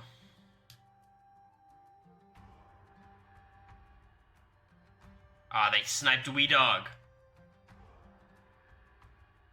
Lex got in. God.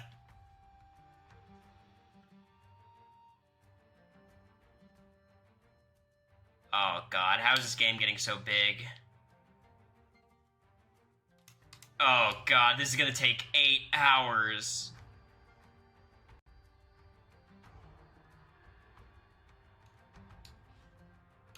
What the fuck? Threes is Tribes a 7? Bro. Good chance the randoms will dip. Yeah, that is true. That is true. Alright, y'all, we have to represent here. Because if we lose, we're gonna have to start cannibalizing.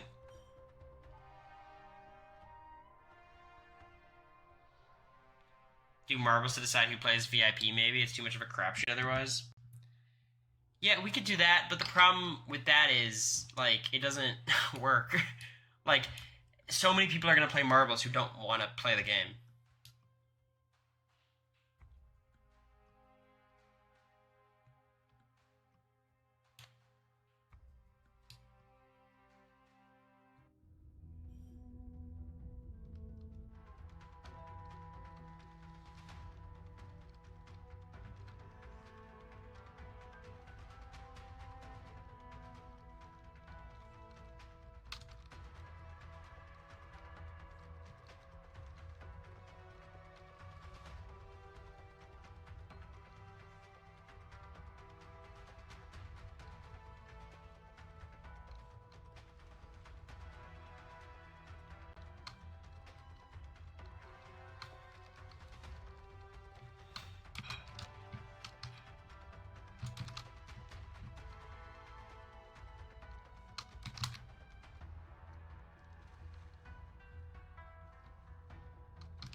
Nicholas and Lex? What the fuck is happening? Explain yourselves. Nice job, guys. Nice job, y'all. Well done.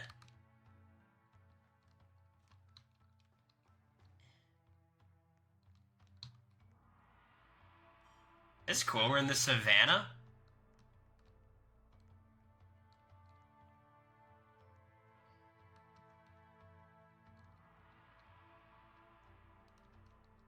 I feel like you're supposed to go and pick up tools, right?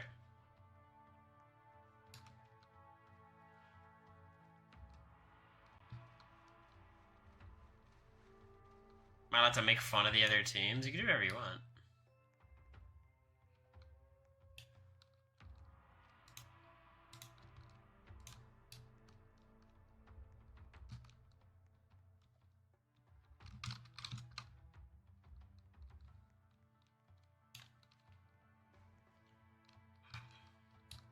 Career-like dominance? I mean, you'd hope, right? We all do this for a living.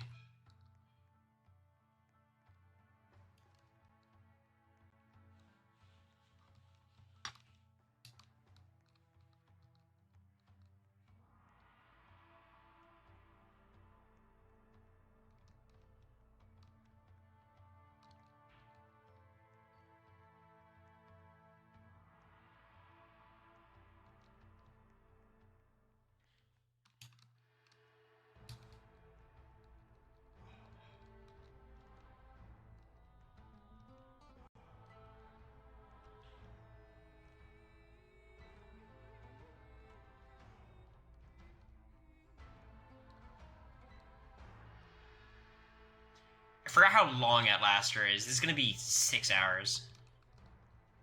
Oh, fuck my life.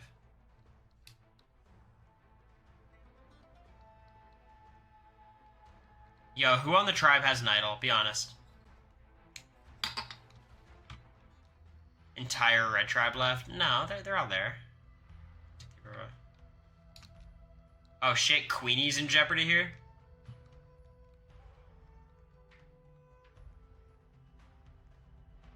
I found the clue, but I can't get the idol. Come give me the clue, Tom.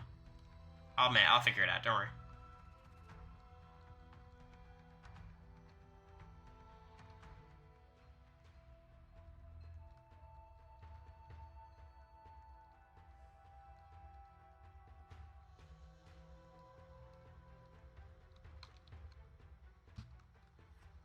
Tom, where's this little clue you've talked about? Advantage spawned, it's hidden at your camp? Oh, shit.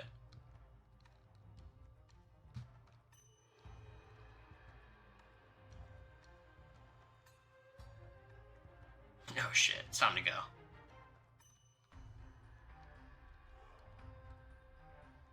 Oh, Cheetah. Thanks, Fuzzy.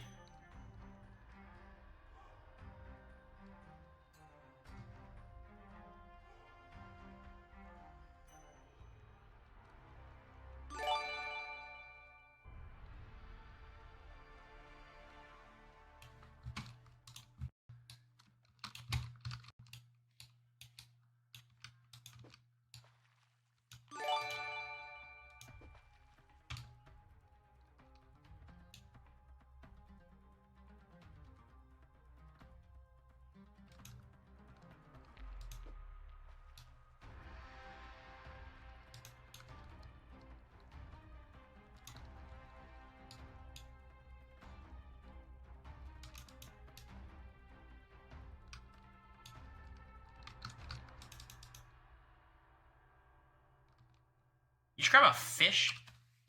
Thanks, Kayla, for the gift. The fishing pole can't get advantages. I could try.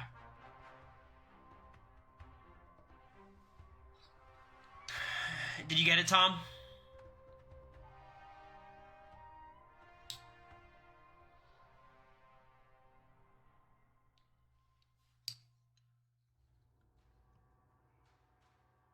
It wasn't even an idol? Okay. One winner? Okay, good. Oh, what the fuck? Well, this is good. This is good for us. We just all vote as a group. We're fine. And I want to say, it's not just like the stream group that's sticking together. It's this tribe. If you're not in this tribe, you're not part of the group.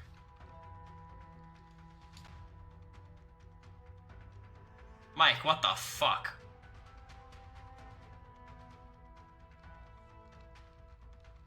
What a disaster, Mike.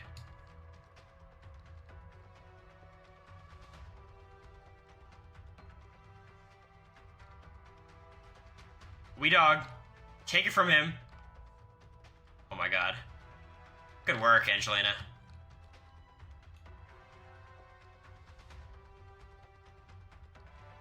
It was a vote steal? That's good, Tom. You got it. How do you dive? Anywhere to dive, got it.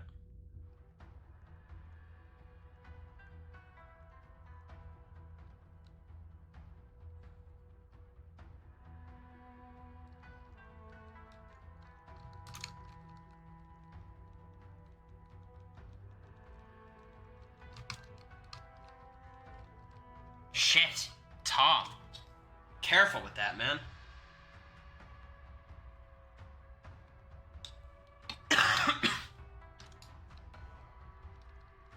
Honestly, I'm down to go to tribal here, y'all. I'm down to run this shit. Mike's trying to steal it. Oh, he got it. Nice.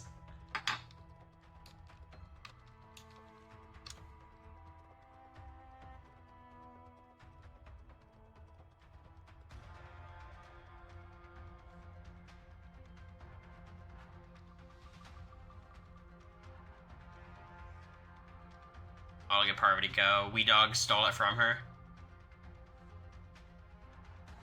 Nice job. Game point. Oh, shit.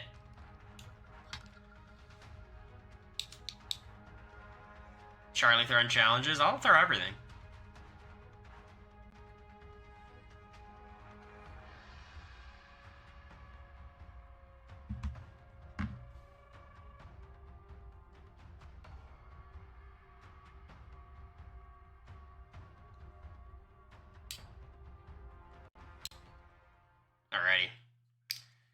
Alrighty.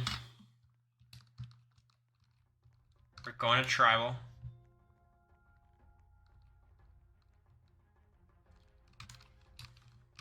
So we gotta think about who to get rid of.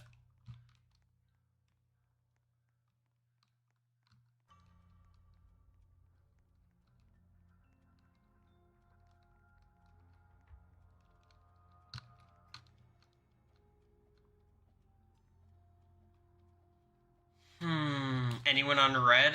Well, I mean, we know Queenie is a member of the chat.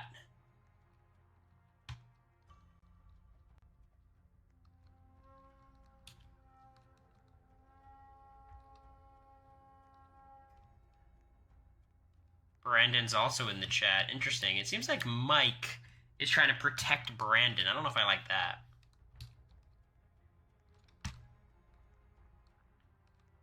Lance Hawk spawned a super safety advantage? What? Alright, do we vote Lance? So he can't keep spawning stupid shit? Is that the call? Do we split the vote between Lance and Dominicus? Let's split it, Cap. We split the vote here. We split the vote, okay? Here's the deal. Listen up. I'm gonna list you, okay? We could do this. Alright. Now, myself, Angelina, Nicholas, Tay, and Tom are gonna vote for Lance. Steele, Lex, Mike, Brandon, Queenie vote Dominicus, okay? You understood? Charlie, Angelina, Nicholas, Tay, Tom, we're voting Lance. Steele, Lex, Mike, Brandon, Queenie, you're voting Dominicus, okay? That's the vote.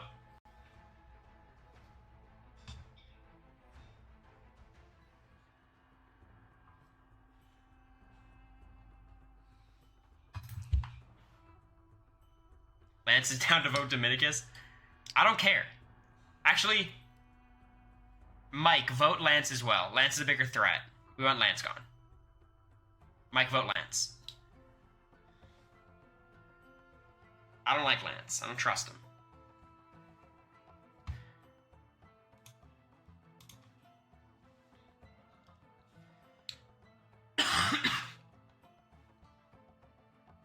Voted Charlie. Alright, good.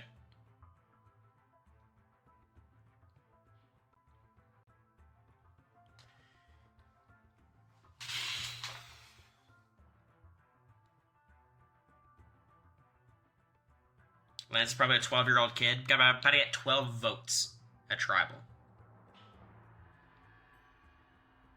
That's all I'm worried about.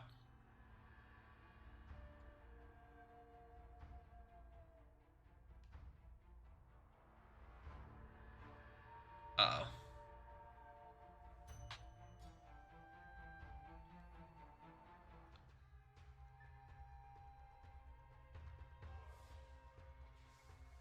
The production of this game is so good. Alright, Tom's getting votes. There goes your perfect game.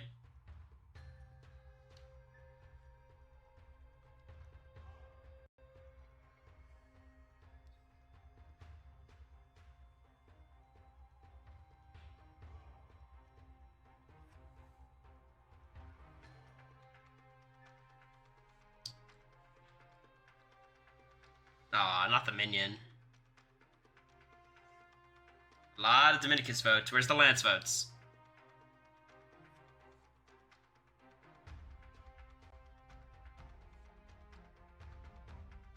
There's 5. We should start getting the Lance votes. Alright, Steele. There's no BM.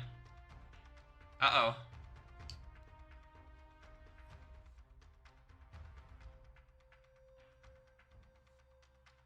Okay, why is Angelina always fucking going rogue? Can someone explain that to me?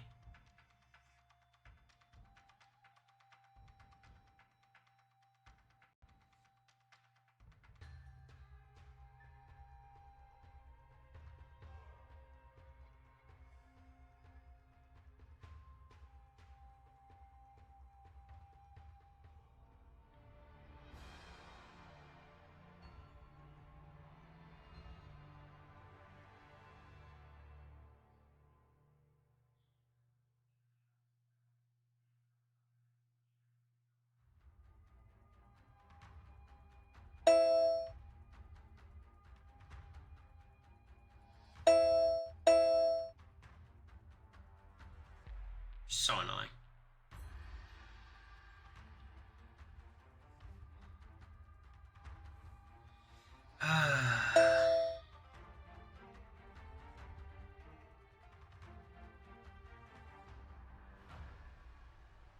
Who flipped? Angelina.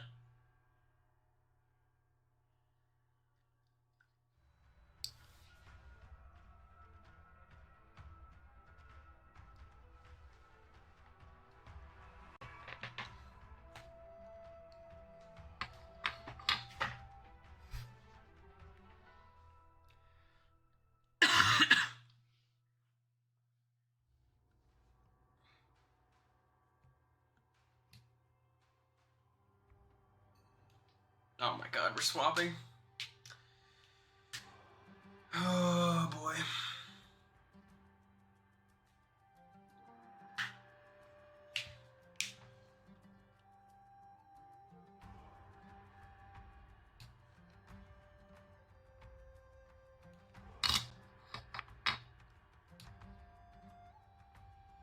Okay, we should have the numbers here too. This will be fine. Oh shit, we have to fill our buckets, dummies.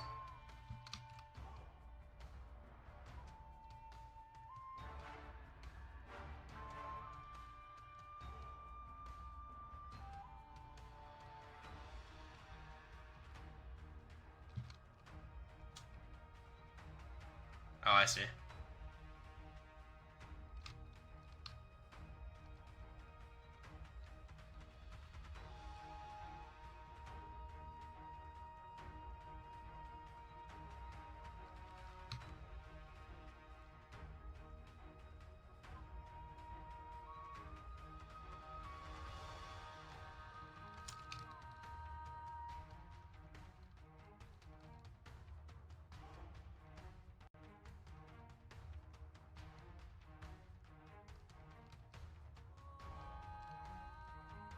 Alright, we're tied. We're still in this.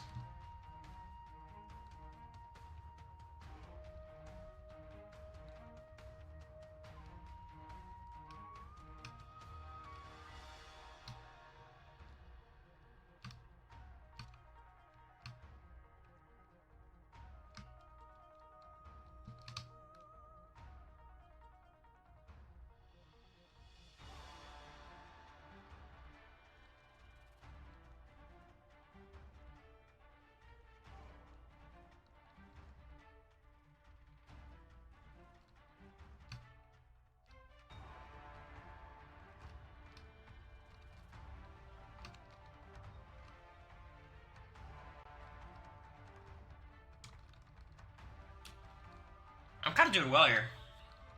I'm pulling my weight.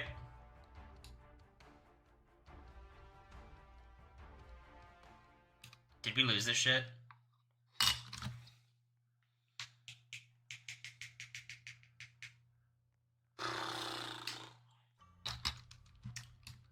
I mean...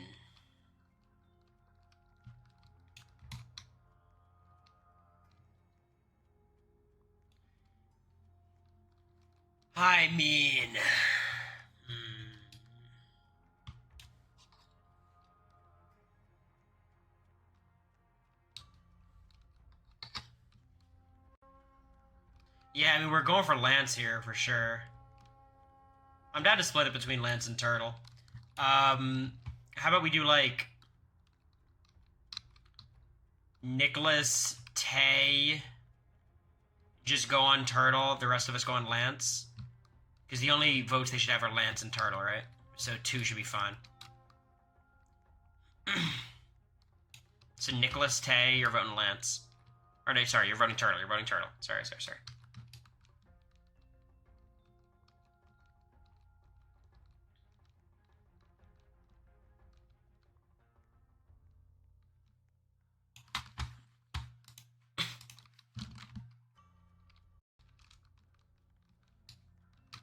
What does this guy have to say?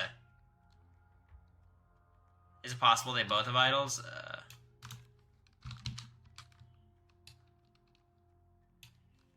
See, this is why I can't... How does Angelina trust this guy? What is wrong with her?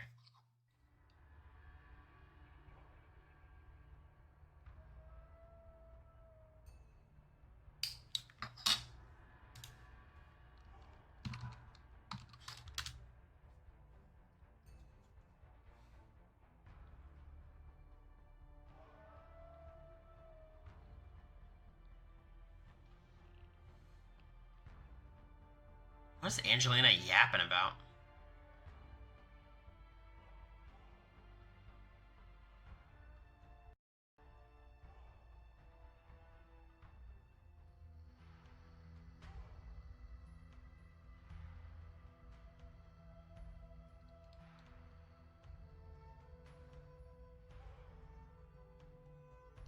Alright, there's Tom.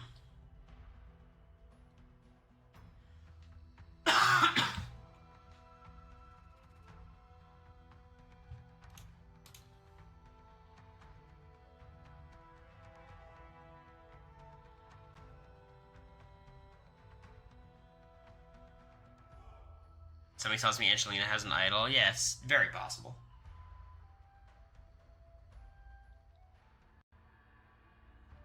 Alright.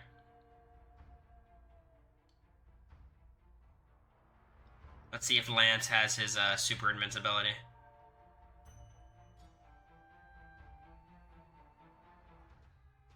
Nope. Okay, good. Alright, Lance, we got him.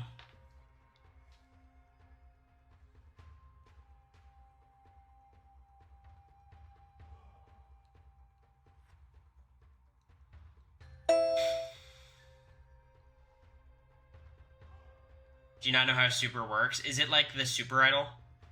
It's after the vote? That's so stupid. So dumb. Okay.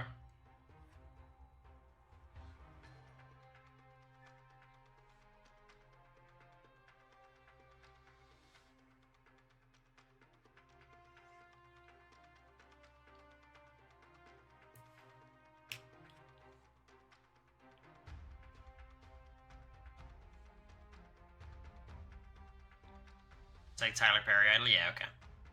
Damn, why the fuck do they have those in the game? Lance, player super. Yo, we're fully targeting Angelina the first chance we get, by the way. Over people who are not in the stream.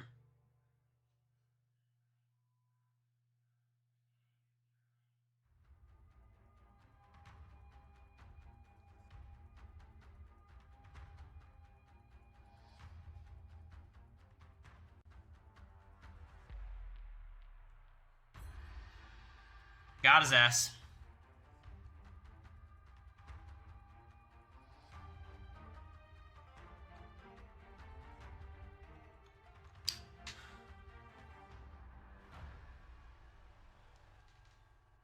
Okay.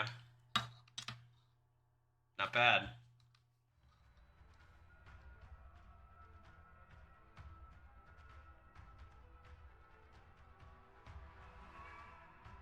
This is going to be 3 fucking hours. Oh my god.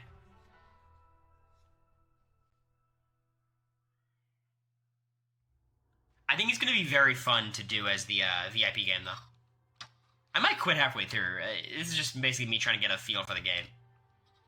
But I think it's going to be really good for the VIP game if I'm able to control like the pace of everything.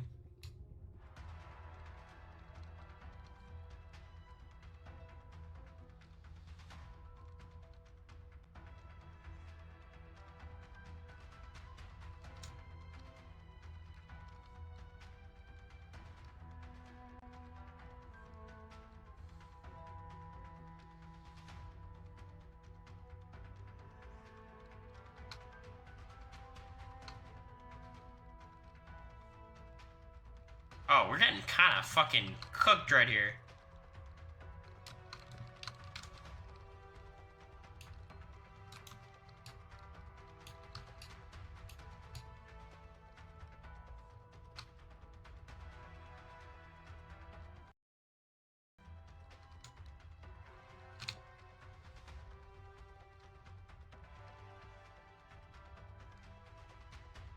Bribe people to quit? With what?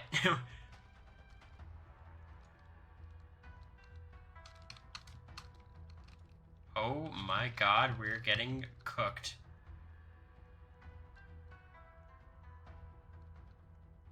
Wow, we are not very good.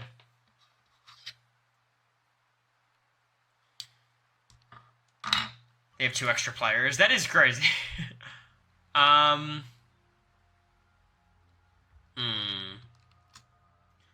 And Turtle's the obvious vote, but is there a play to be made?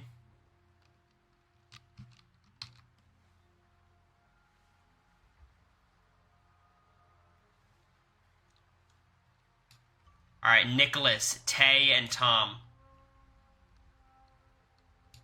Nicholas, Tay, and Tom. You want to make something happen?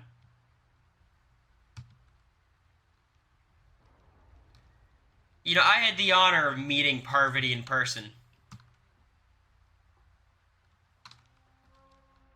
It's too close. Can't trust him.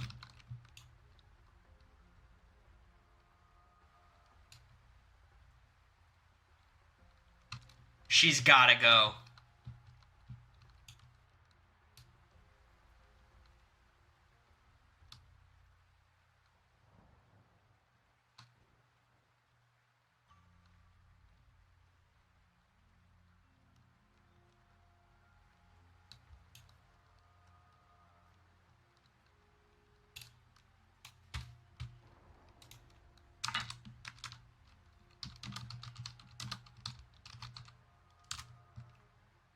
I'm voting Parvati.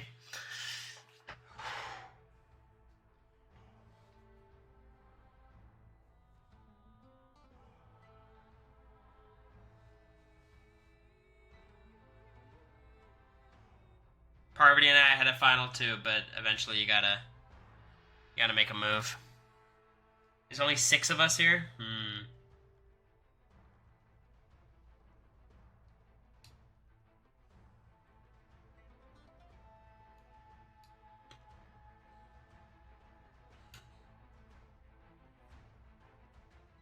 Hey Tay, what's up?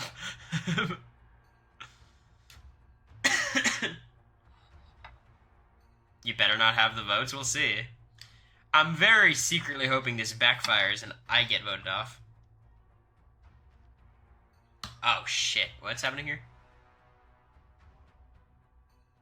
Okay, so, Tom stealing Turtle's vote. Interesting. Tom, cook.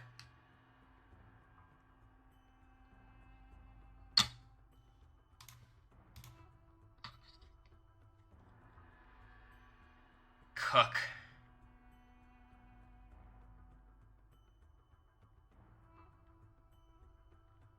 Why'd you just run after Parvati? You know why. Look at Mike running. So cute.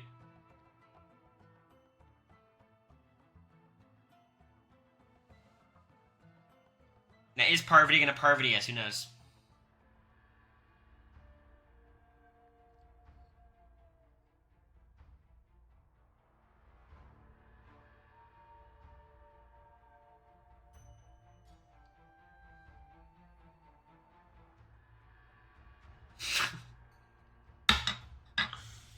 It's just so annoying, dude.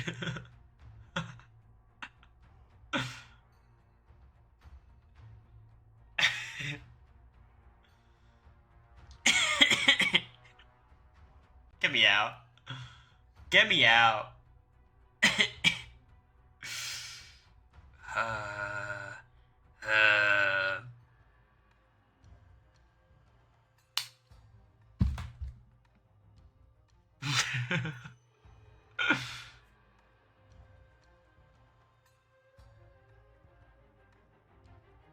Not your time to go. Y'all are so fucking annoying. Let me out.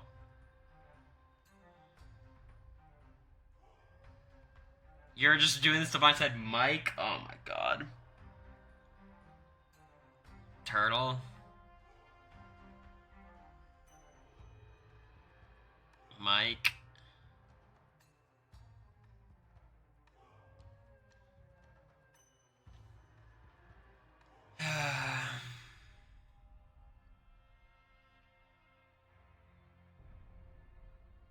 Wow.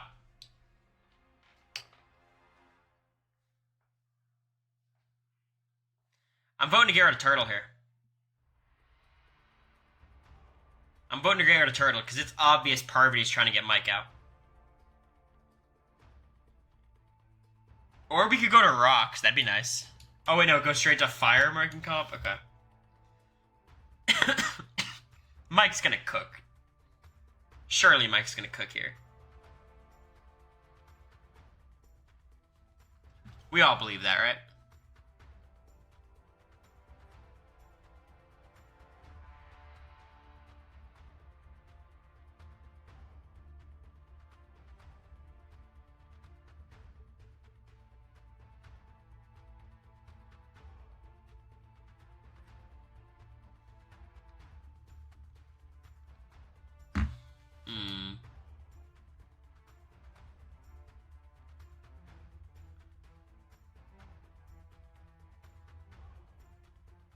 It's not very dramatic from this perspective. Why would you want Mike? Because Parvati wants to get Mike out? Yeah, Mike got it.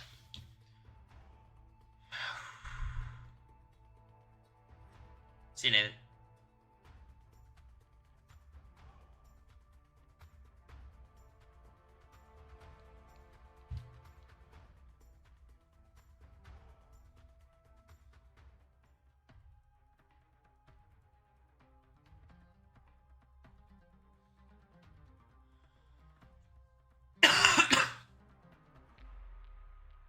Cooked.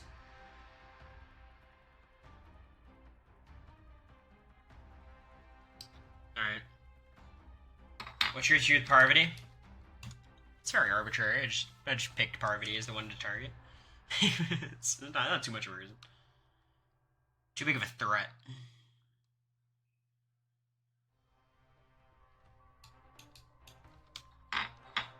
Alright, we have to gather all the balls and throw them in the thing, right?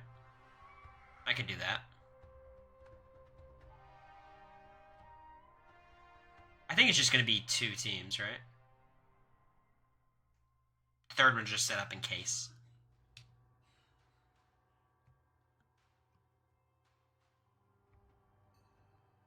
Are they really going back to 3? Yo. Alright. I don't like... I kind of like that. Because this team's... We're back to 3. So these tribes are going to be really small.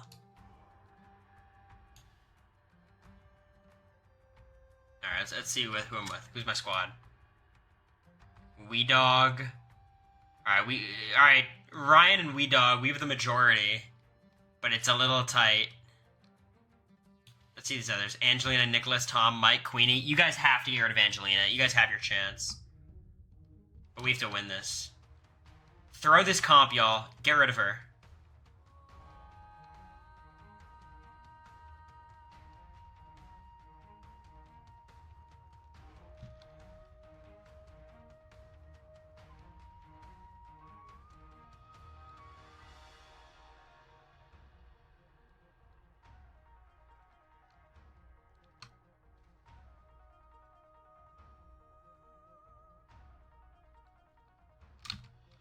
Fuck, they're already shooting shit? I'm going up next, okay.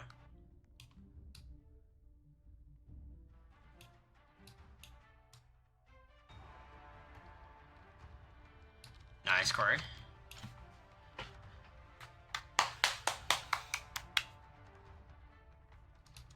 Come on, y'all. Do some shit.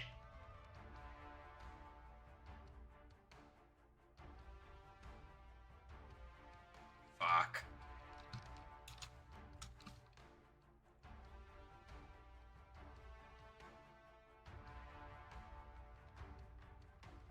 Oh, bro, we are ass. Come on, wee dog. Get it done. Bruh.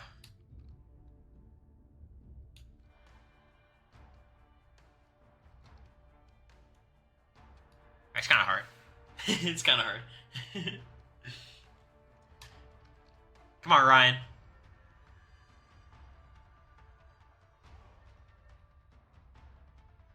Wow.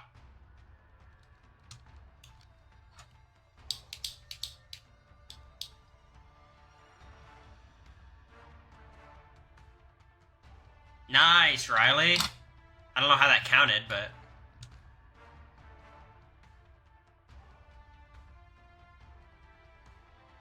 Let's fucking go. Oh, wee dog missed. Let me get the game winner.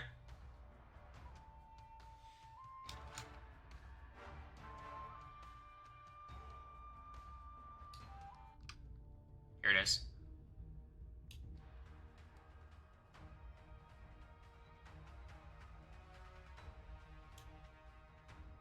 Wow. That's kind of tough. It's Y dog? Alright, I got it. My bad. Oh, 5-5, bro, please.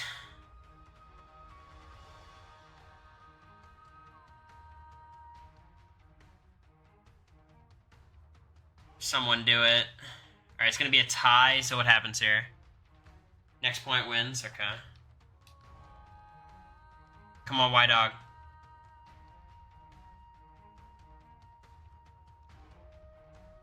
Can Tay win it for the other team? Oh, so close. Alright, time for me to close it out.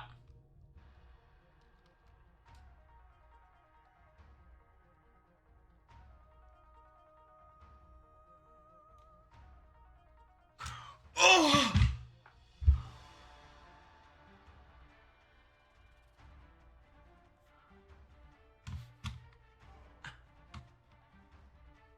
What the fuck?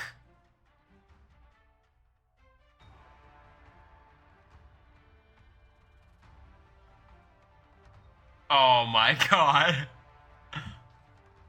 Oh, they're getting close too.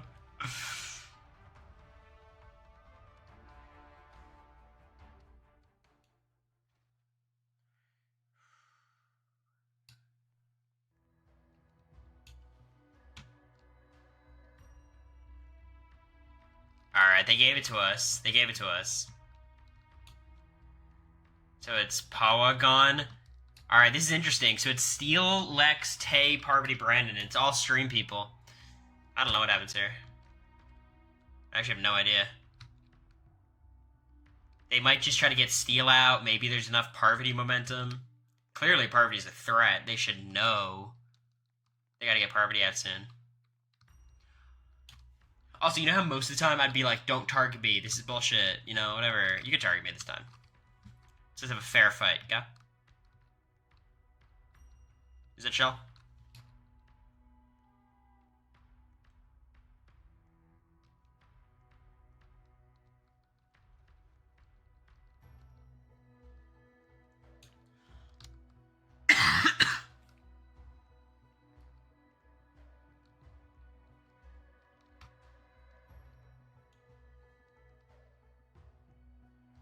Well, look, at the end of the day, Tom, if I want to quit, I'll just quit. You know, like, it's... I don't feel like I am chained to the computer.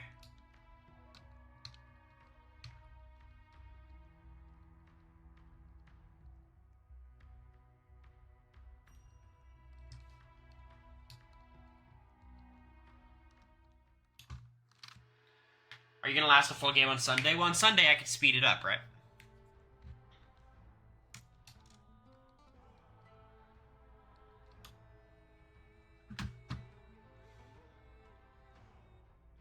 Like twice for being held hostage? Feels that way.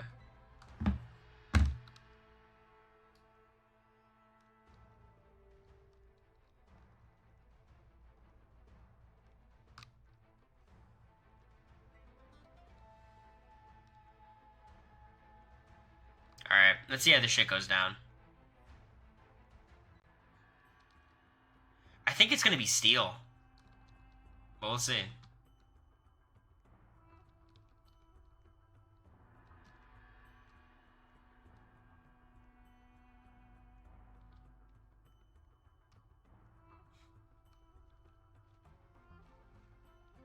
Who's going to co-host? I'm not sure. Maybe I'll get Goo Boy to do it. Would that be fun?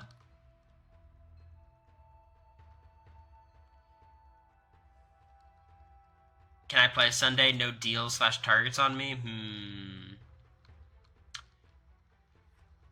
You know the deal, though, Tay. If you play, you risk your VIP status. Let me think about it, okay?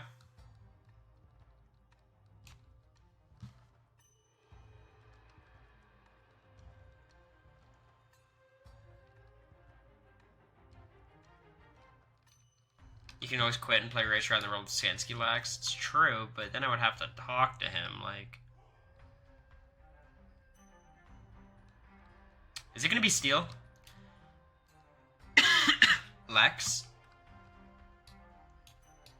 Alright, so it's 2 votes Lex, 2 votes Steel. Uh-oh. Uh-oh. Lex! Steel survives, wow. Wow. Tay should get to play with no strings. I mean, Tay's never won before, so maybe. I mean, I think, like, in Outlaster, y'all should be able to get rid of, like, Steel and Mike if you want. Yeah, the comp beats, because it's the way it works. But if you guys just can't beat them all in challenges, that's on you. I don't know what to tell you. Let Tay a play. I'm sure it's fine. I don't know how I'm going to select people. Steel's not a comp beast. Maybe not anymore. You used to be one of the better competitors.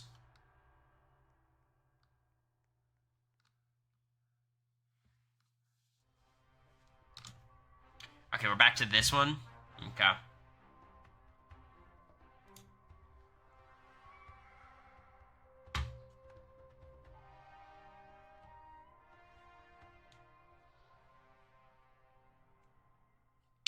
Why the repeat comps? I don't think this is a repeat comp. This is the first comp and the one we quit. Or I quit. 2 winners? Okay. Fuck, bro. There's still 15 people left. Or 14 with a redemption. Oh my god. Oh my god. Oh my god. Oh my god. Kill me.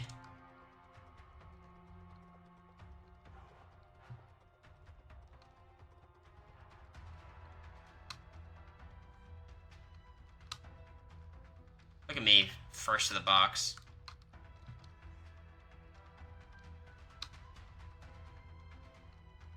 Alright, we got them all. Come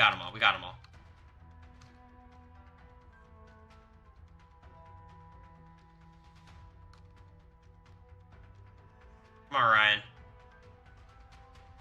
Nice work.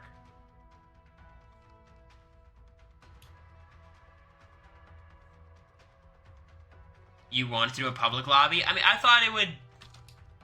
A public lobby I thought would be even better. Because people would quit, but no one's quitting. Because it's really not that much of a public lobby. Alright, this one's a lot easier than the basket.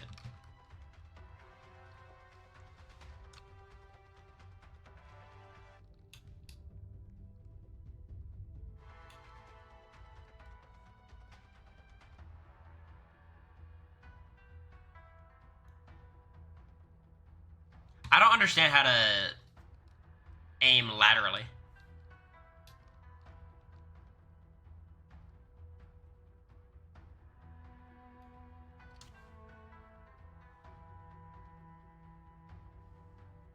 Just move your mouse. It doesn't feel super reactive. Nice. This fucking purple tribe will never lose. It's so annoying.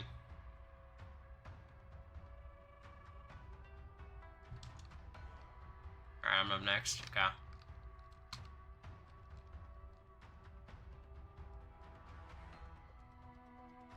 Well done.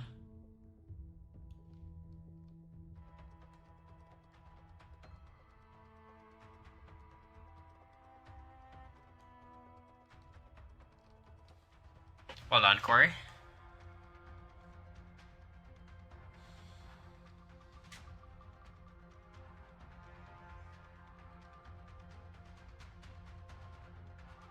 Y'all, you guys excited for my Bridgerton recap podcast? Already filmed, just waiting to release it.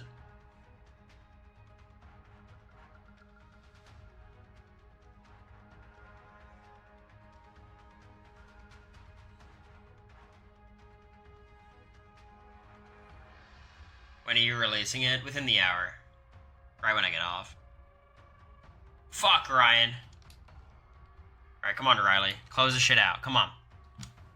We have 13 seconds. You gotta give me a shot to throw it, at least. Riley, throw the fucking beanbag. Oh my god. What a fucking waste this was.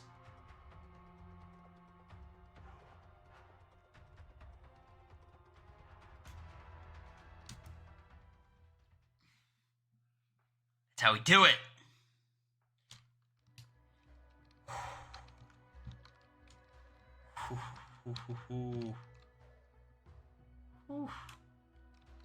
Sheesh, man.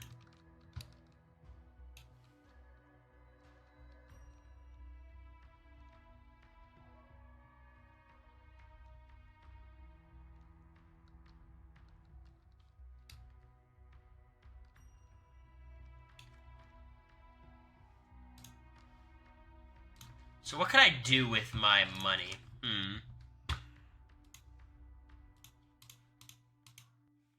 I could get new tools. Necklaces, huh? Torches.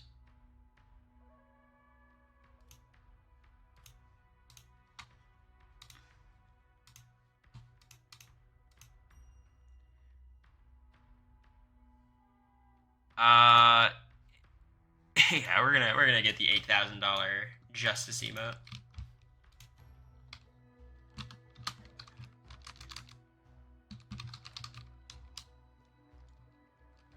How do I use said emote?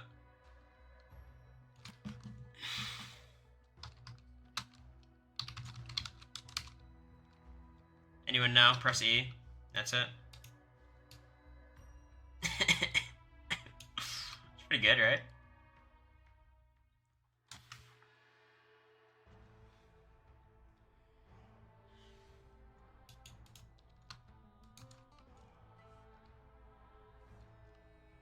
I own Airborne. Look at me go. What the fuck? I'm jamming out. Does /E dab still work? No, that sucks.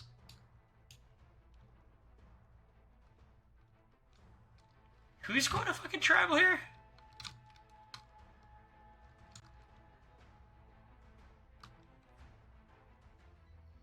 It's Parvati's tribe again? Shit.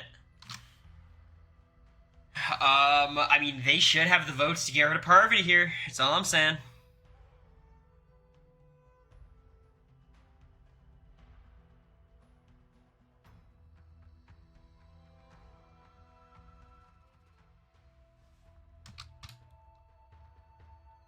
Should be enough. Any secret advantages? Anything?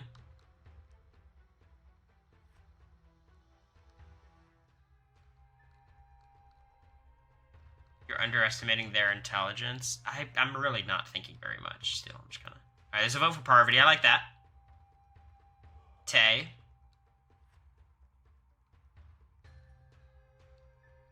Tay. Shit. Is it just Tay?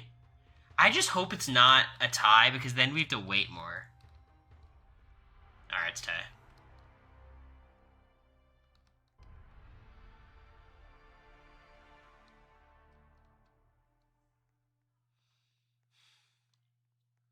Brandon and Parv are together, unfortunately. Oh, God. Honestly, Parv's not even number one on my list. Angelina's still number one on my list. Someone has to go.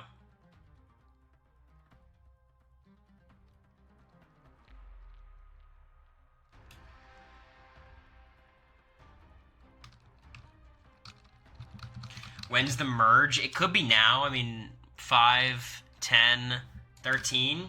A 13-person merge has been done before. That's usually the max they do.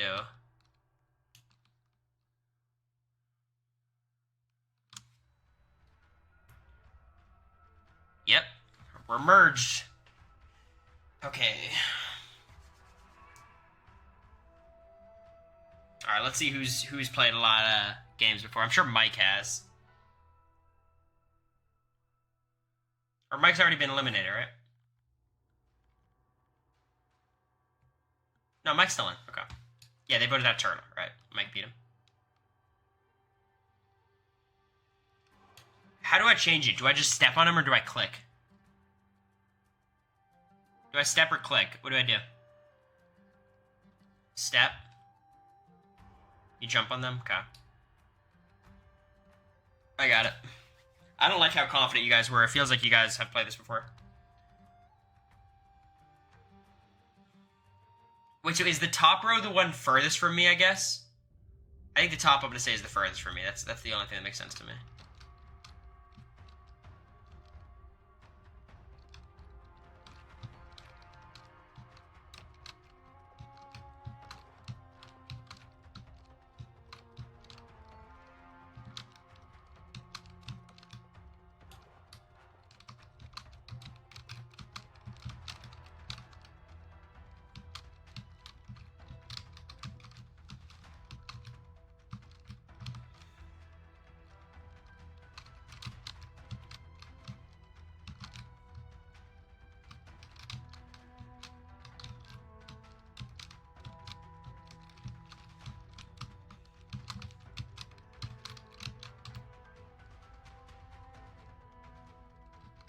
What did I fuck up? No way.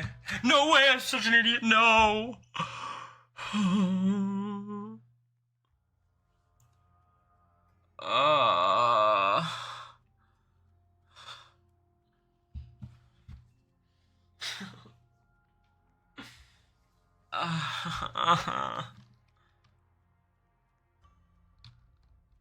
Just vote out Parvati. Fuck me. Oh, I'm so mad.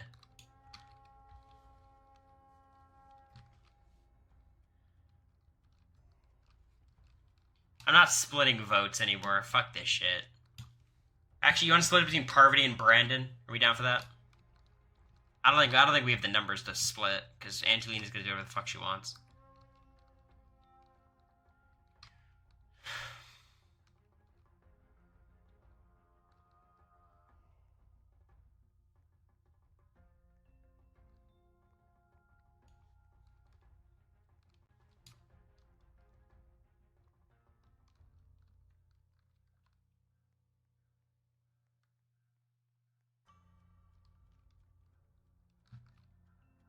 What comp did I throw my hat in?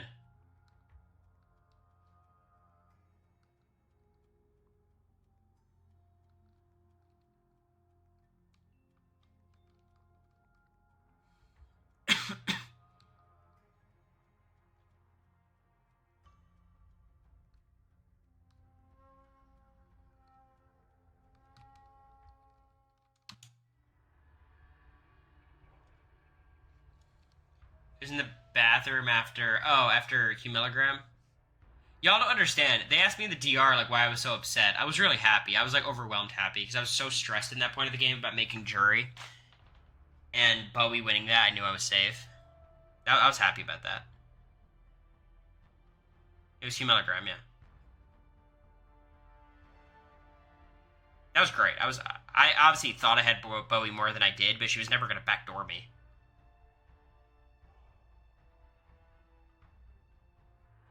So I knew I was safe for the week, so I was feeling good. Mike's using an extra vote, okay.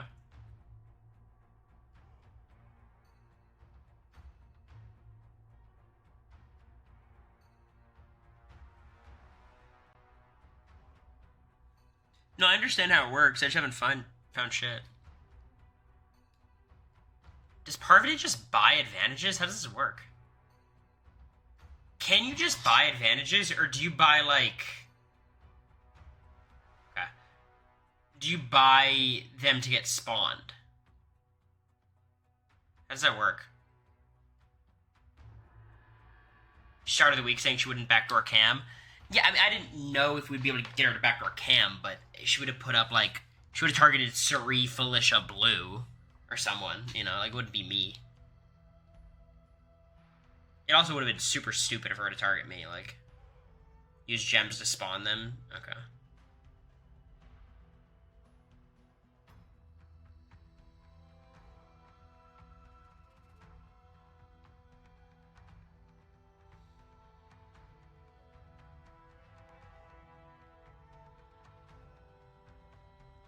You guys gotta understand though, like in the house, like everyone talks about everything. Like I was never at risk that week. Like there were like remember during the Heisem week where like they were talking about backdooring Matt and backdooring Mimi. America's was a bit more real, but like there's always everyone runs through the conversations, but it doesn't. There's some things that are like real possibilities and other things that are not. You know.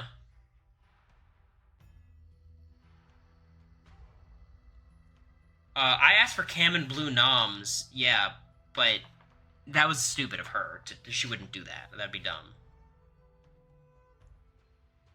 But it wasn't like she was refusing to put up Blue because she was loyal to Blue. It was just the backdoor made more sense for her. Is why anchor two people who could win comps instead of just one.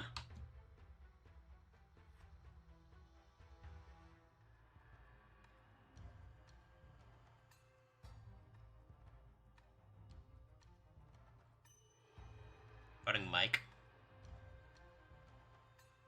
These are my least favorite kinds of games where I'm just along for the ride. I'm not doing anything. They're just keeping me around. So the game stays on stream.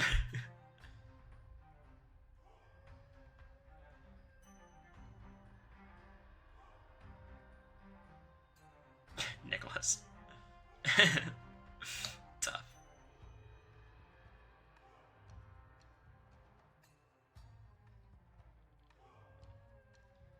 I'm glad we had a lot of cohesion this tribal. There's a Parvati vote. I like that. Do we have the votes here? I don't think we do, but this would be good if we did.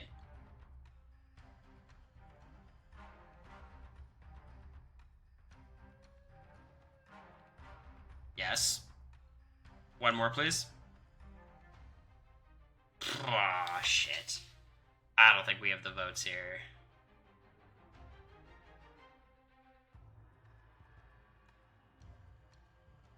Yeah.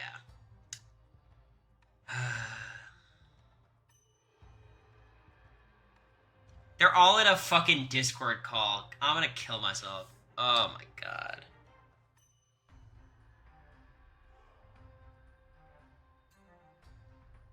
They're all in a Discord call.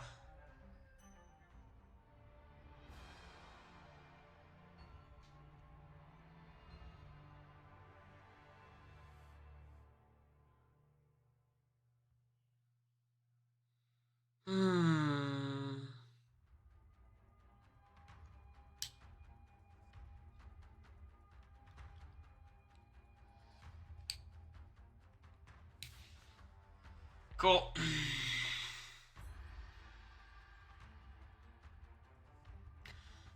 I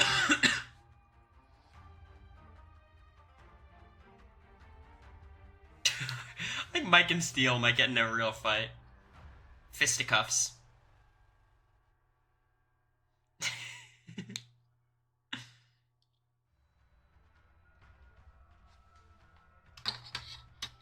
The problem is I can't, you guys know I can't form alliances. I'm on the stream. Oh, not this fucking comp, too. Ugh. Is this a clicker or just run over the items?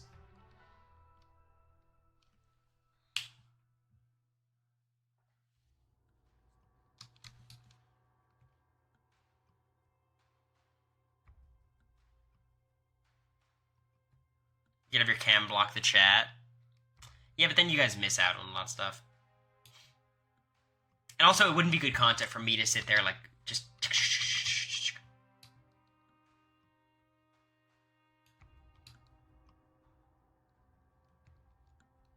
You won't be able to see who's competing for what, safety or an advantage? Okay.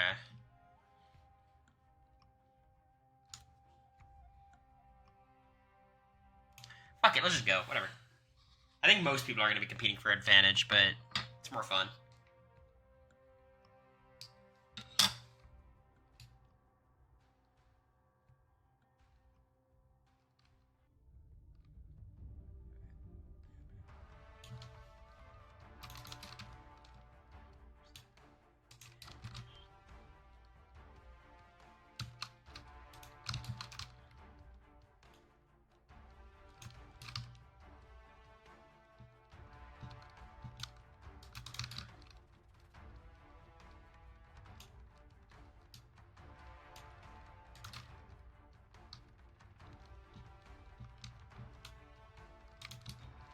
No, not this shit. This shit. Yeah. I'm going really slow.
Okay, I mean, I think it's me or Tom.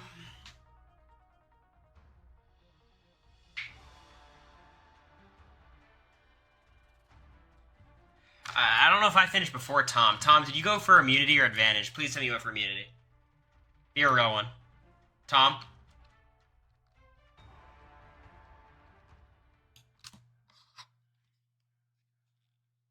Tom, you bitch.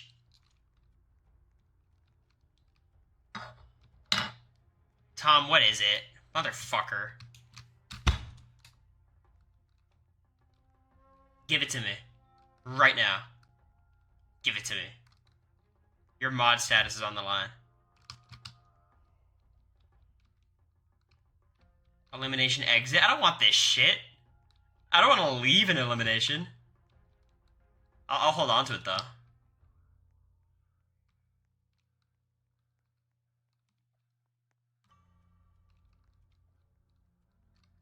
I want to go to more eliminations.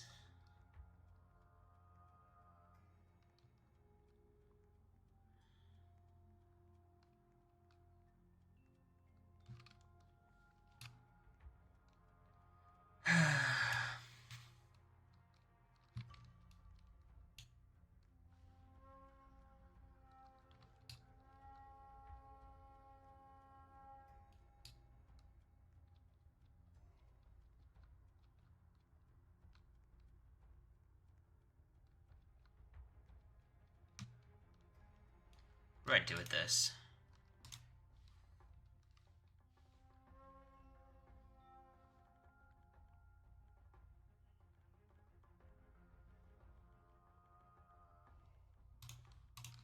This'll piss Mike off. Corey, who do we do? We're all voting Angelina, right? Just for the record.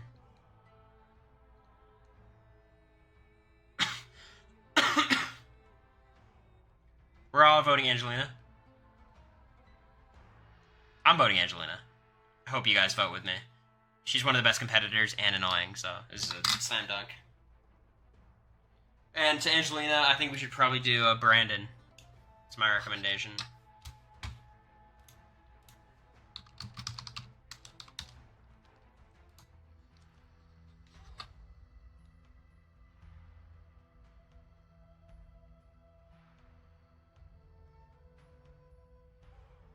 Have you seen the Mike recaps of Lost on YouTube? I don't know what that is.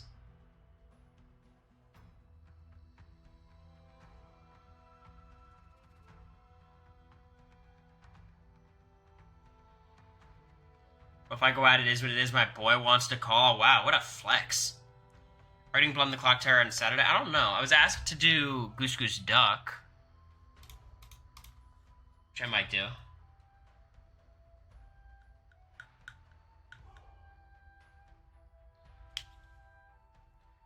Which I don't know if I'll say yes to. I don't love Goose Goose Duck that much, but I enjoy Blood on the Clock Tower a lot more.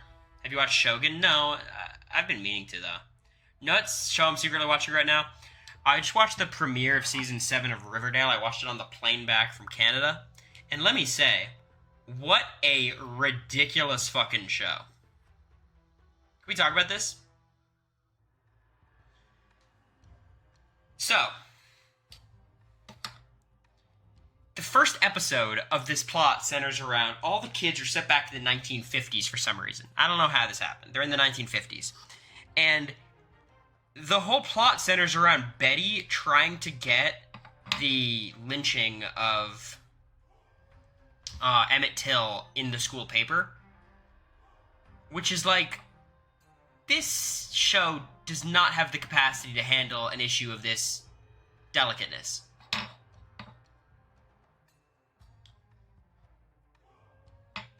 And it, like, they showed like a video of like Betty looking at the pictures.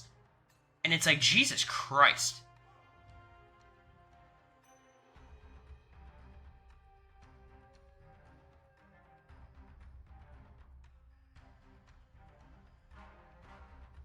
Yeah, they were sent back because the Riley's Comet or whatever it's called.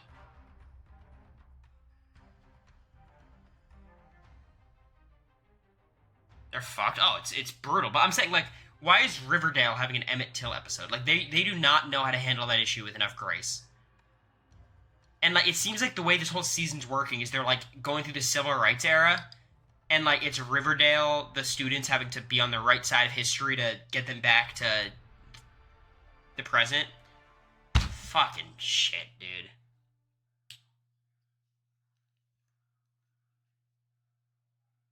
The writers have given up? It feels like the writers have caught a second wind.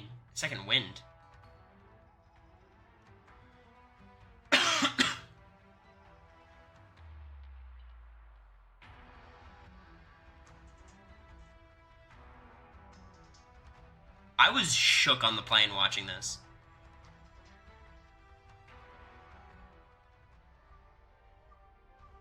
Another vote? If y'all don't vote out Angelina, I swear to fucking God. I am so over this shit. Ultimatum. You don't vote out Angelina, I leave the game.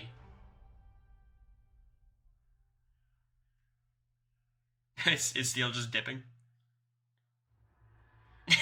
Steel's gone.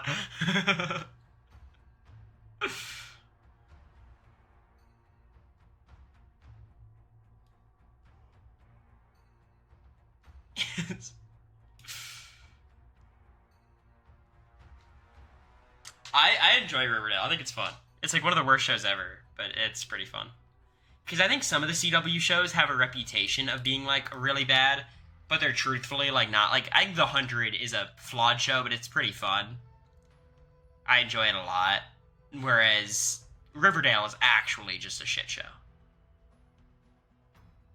I didn't know you gave it to him. Yeah. Jingle Jangle, yeah.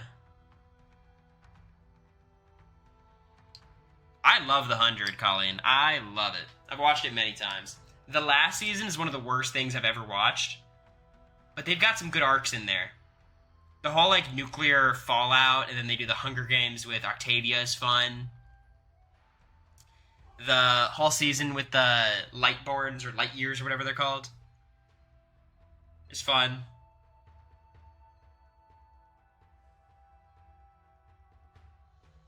Supergirl. I thought Supergirl was okay. I didn't love it. It wasn't my favorite. I think Arrow was good for the first 3 seasons. Flash was... I never connected with the Flash that much, honestly. But I watched the first, like, 3 seasons. Is the 100 one where they're in a spaceship? Yeah. They have, like, teenagers that are arrested and they send them down to Earth to see if it's inhabitable. They have Desmond from Lost. It's pretty cool.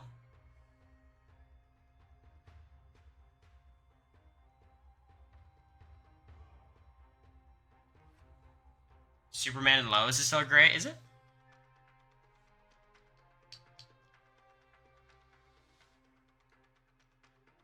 Or is America a Lost rewatch? It's like halfway through season 1, maybe. Who's this Heavy Guts person? I think it's a random, and I think they're going home. Oh, God.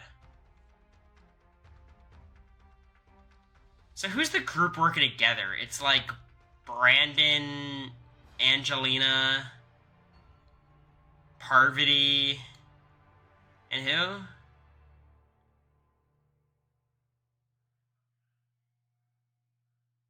Ryan or Queenie or someone, probably.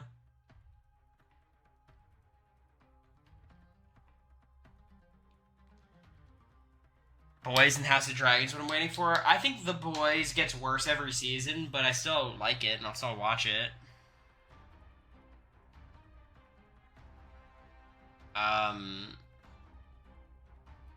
I think House of the Dragons season 1 was excellent, and I read the book, so I'm very excited for this coming season.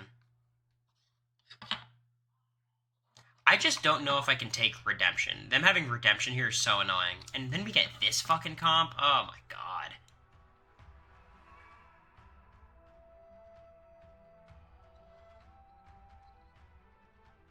The Last of Us is so good too.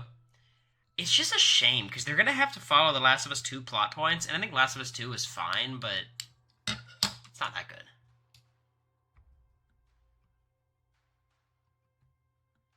This is usually a final 4 or 5 comp. Yeah, it's gonna be a bitch.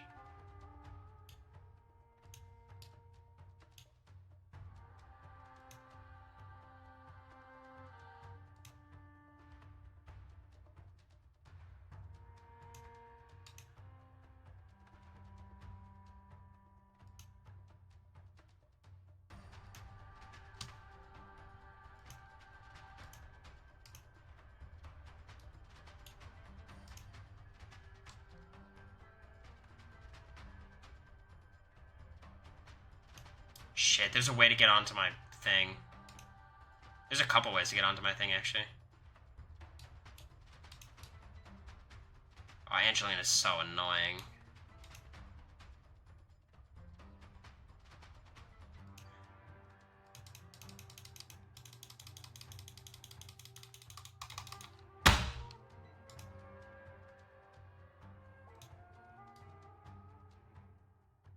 I might have fucked her, though. I think she played herself a little bit. Actually, I'm certain she did.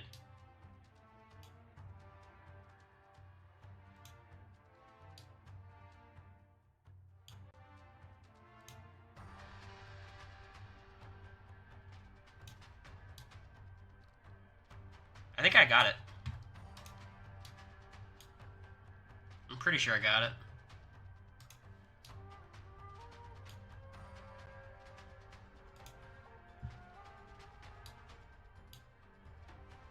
Damn, Angelina got cooked.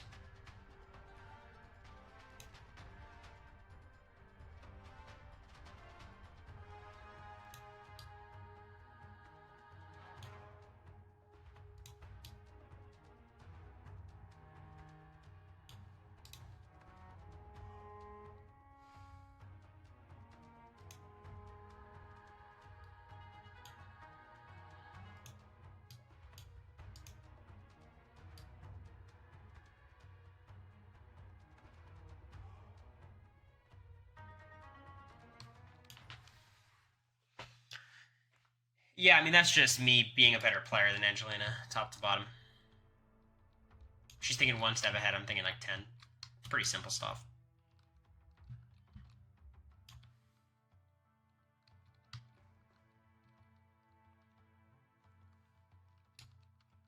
Angelina's bitch-made alliance, vote her out. I swear to God. What's y'all's plan? Drag me to the final 5 and then evict me? I'll be pissed.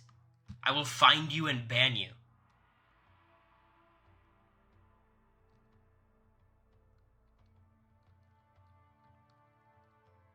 Angelina, I was trying to work with you. Then you started working with random ass Landon. What was his name? Lance?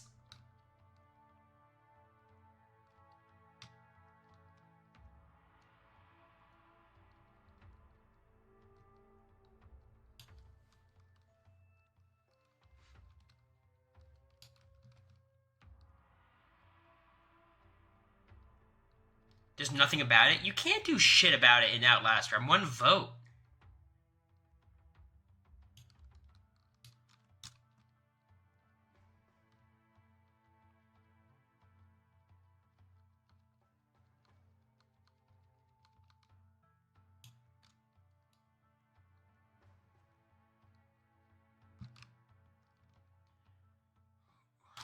Maybe work on that social game. I am not working on a social game for Roblox.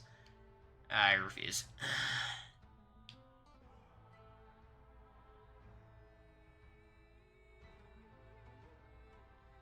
Lance gives Nick vibes. Which Nick? Like Nicholas or Nick from Gone Girl or...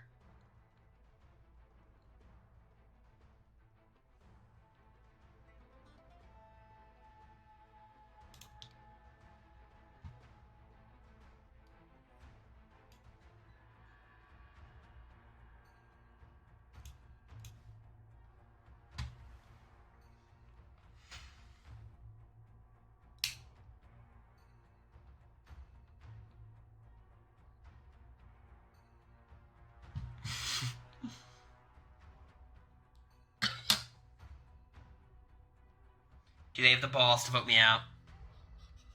The cojones.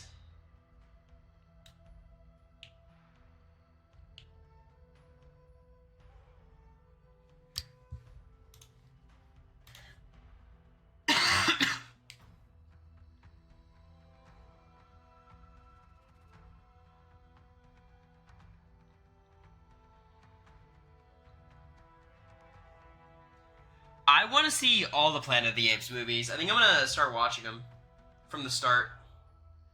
It's Rise of the Planet of the Apes is the first one of the new era, I think. I heard they're really good, yeah. Including the 60s, no shot. I watched Rise of the Planet of the Apes a long time ago.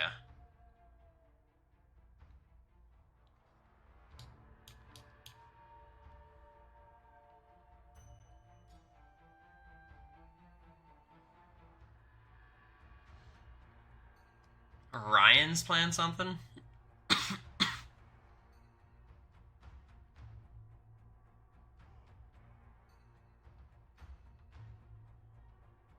Did y'all vote Ryan?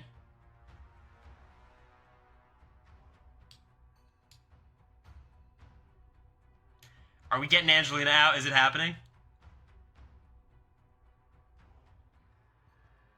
Please tell me it's happening. Wow, Ryan, did you cook him?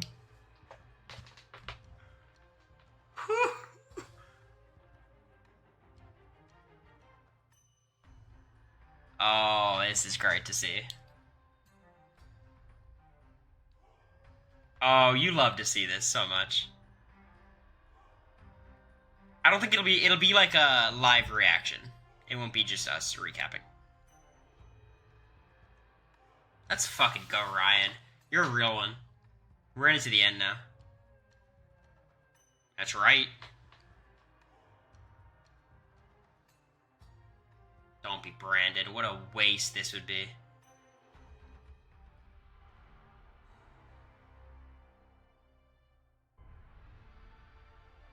Oh my god. Someone timeout Steel Cage.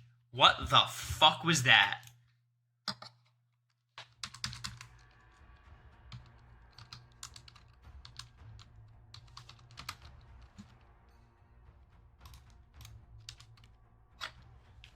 Why?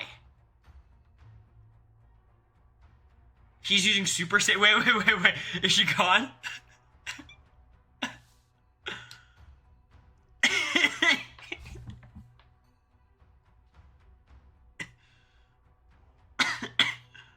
Wait, so does that mean...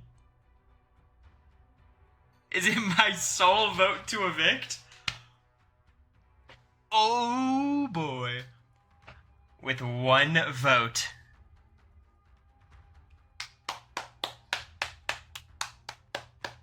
I'm ready to... I'm done. I'm ready to go.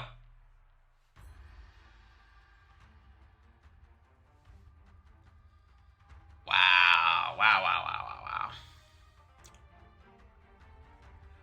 Mike, it is time. Are you in redemption? We got a lot of people. Mike, you gotta beat her.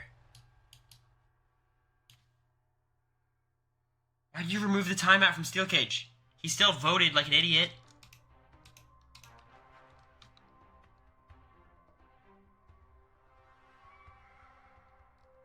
He got voted out through no help of his. I was the only vote.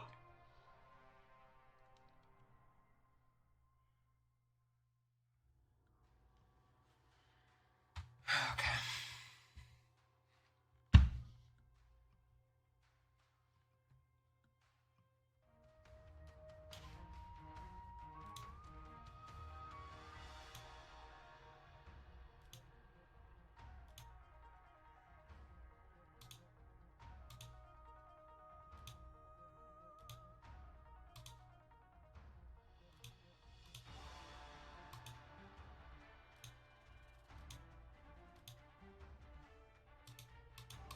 Jesus Christ, Cory. Can't go early.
Shit, it gets so hard here.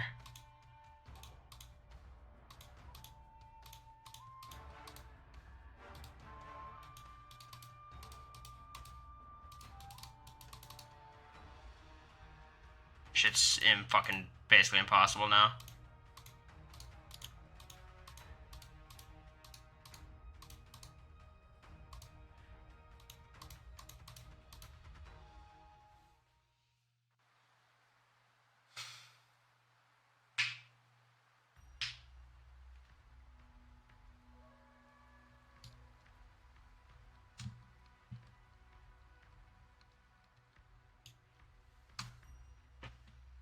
Now keep immunity? Absolutely not.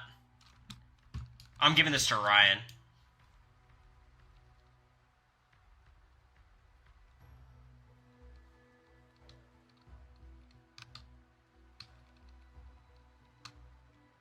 Ryan made that happen. You could number key for that game?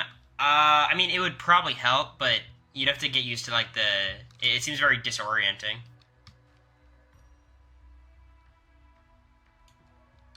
You have to leave anyways, keep it? Well, shit. Alright, Steel, you made it one more week. Steel. No more fucking up, though, okay? No more fucking up your votes. Because you almost fucked everyone there.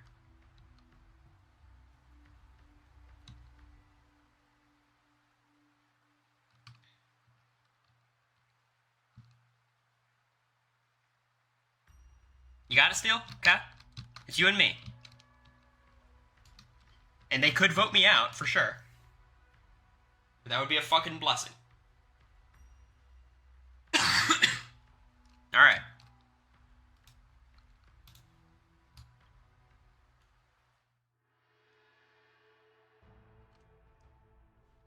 What are we at? The final 1, 2, 3, 4, 5, 6, 7, 8. Like, fuck, we're not even close to it.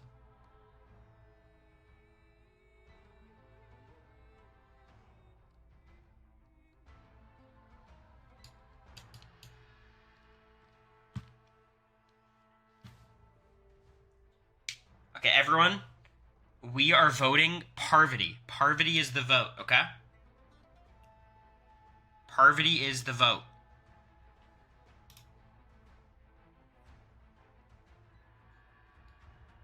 What's Wee Dog doing?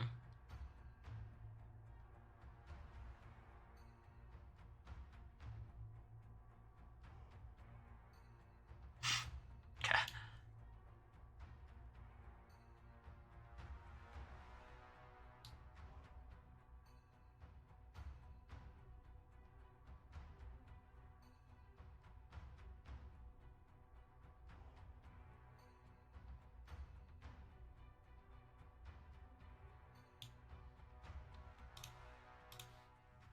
Alright, Steel. It's all yours, man. Outlaster with Zach at some point? Probably not. I feel like if I ever have the chance to have Zach, I want to do something more creative and interesting.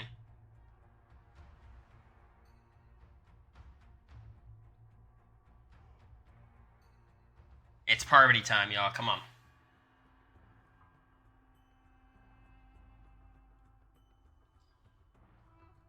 They still have 4 votes, so it has to be all 4.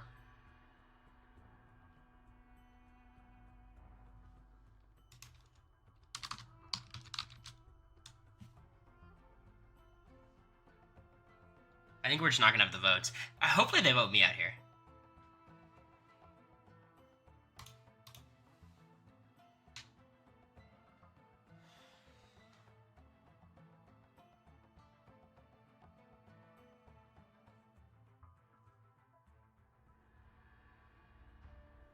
By the way, how intense was that immunity challenge? That was crazy.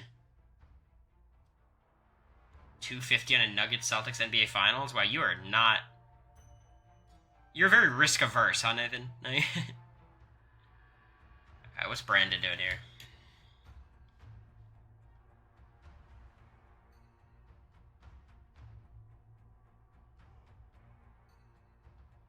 Using an idol on Parvati? What a fucking loser.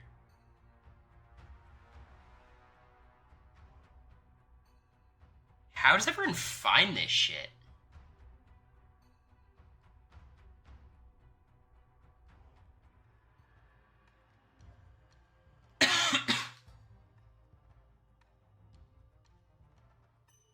I hope we don't have the votes, or we wouldn't have had the votes. I hope it's me. That's what I'm hoping.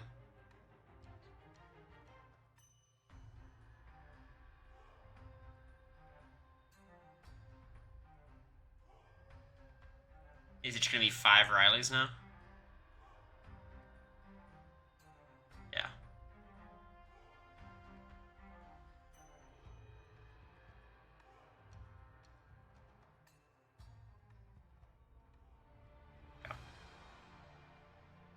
Brandon's friends with Queenie and Parvati. Yeah, no, we've known that for a while.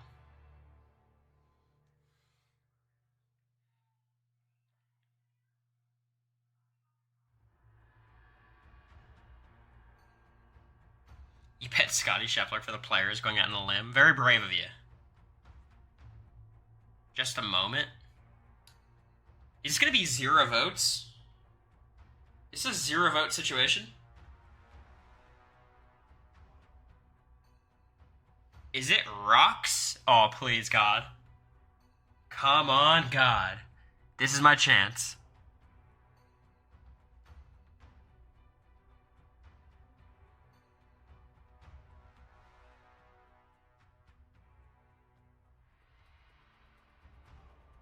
This is a crazy season, I'll tell you that much.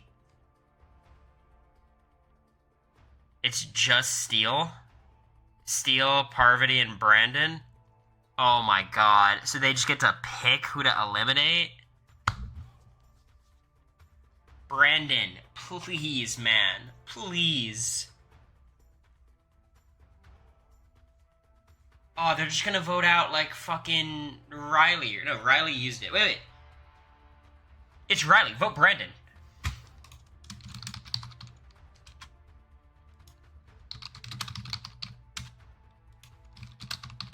We can do this. We can do this. Come on, please. Is it happening?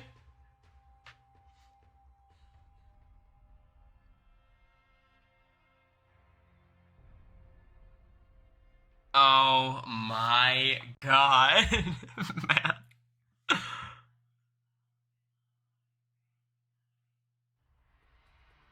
Oh my god, it never ends. Ryan, please do it. Just do this and then quit. This would be such a funny way for Brandon to go out.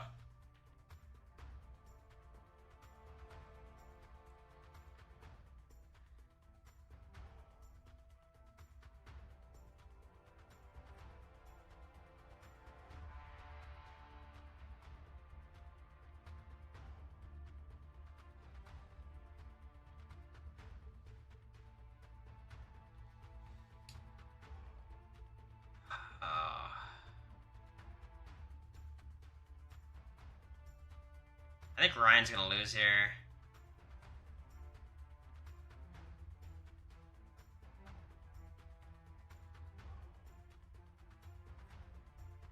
It's Ryan.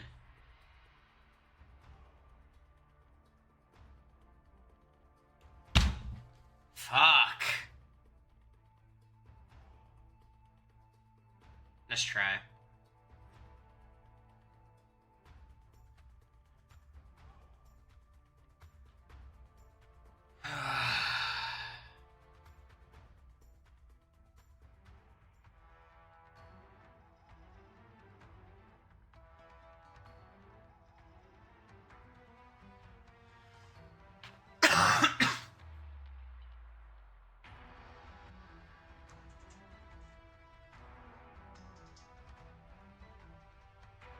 I'm so mad I'm gonna have to fucking watch a redemption challenge here.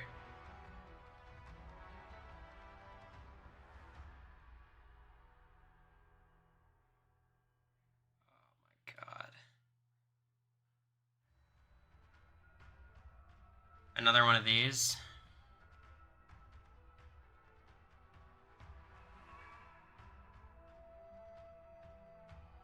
Another rhythm one.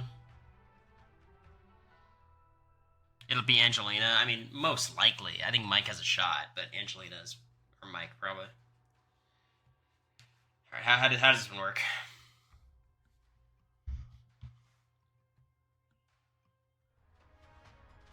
I see.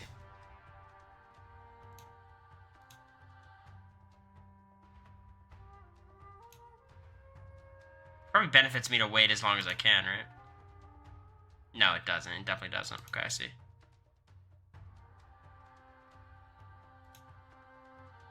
I actually just lost a lot of time for pulling that little stunt.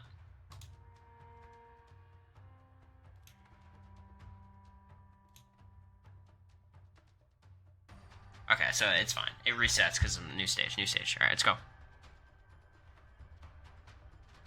right, let's do it. Come on.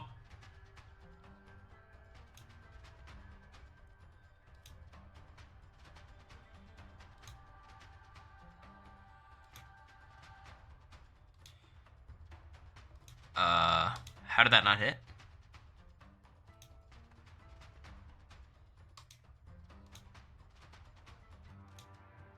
You have to be late, I guess. Shit's pretty hard. This shit's gonna be really hard. I'm not good at this.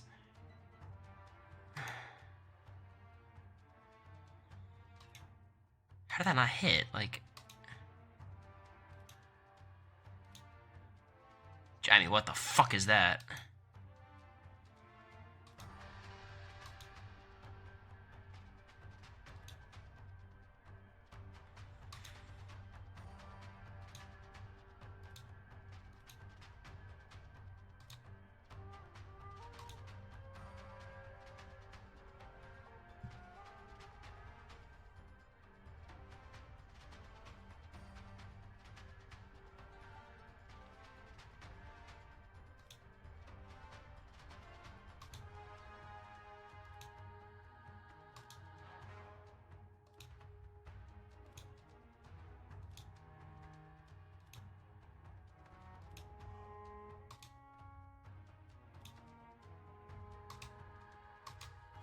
That shit is fucking impossible. What the hell? Come on, Steel. bro. Come on, Riley.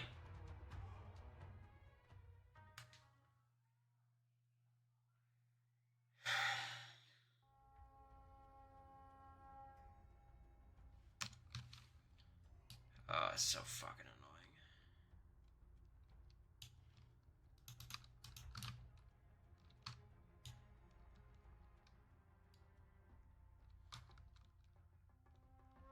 Comp is tough.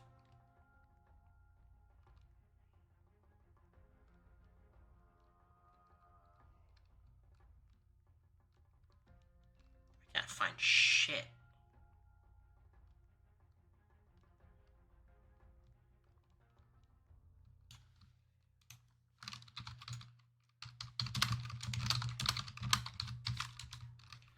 Alright, let's see.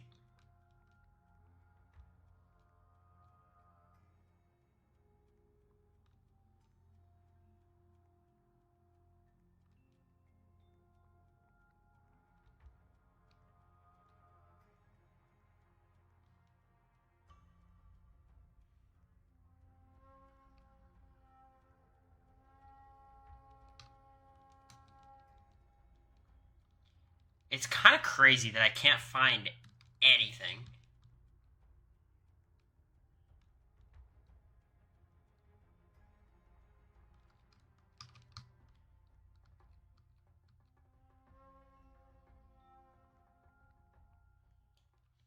Actually, zip, zilch, nada. Nunca.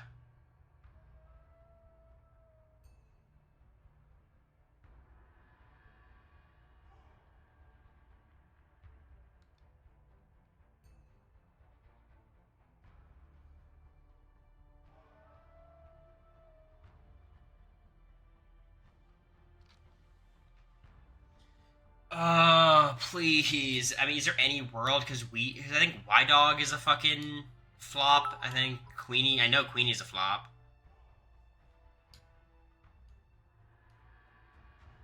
Brandon obviously is the biggest flop. It's gonna be. Hopefully, we have Riley, but I don't know. Queen each one immunity. It's a flop for working with the Majority Alliance. I don't want this shit. Oh, bro. So annoying.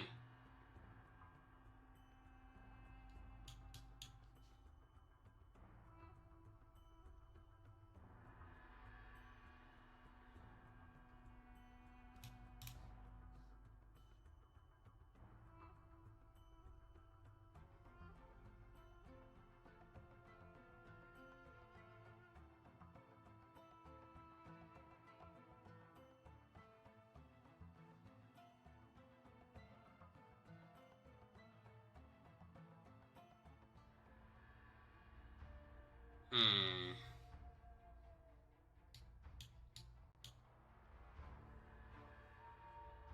Alright.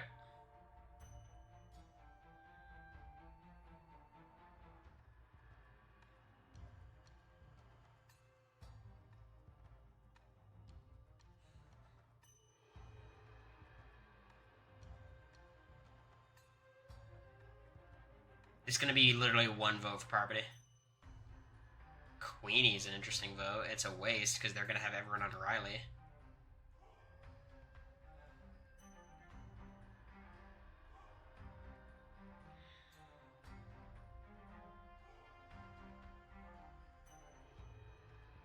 Okay.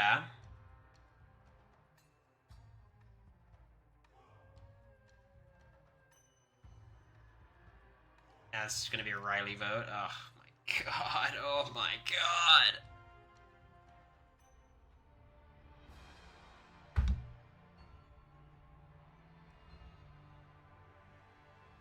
Alright, so the losers are Parvati, Y Dog, Brandon, and Queenie. Got it.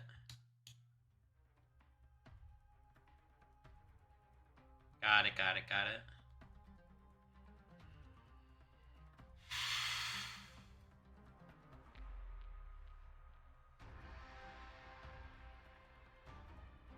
Got it, got it, got it.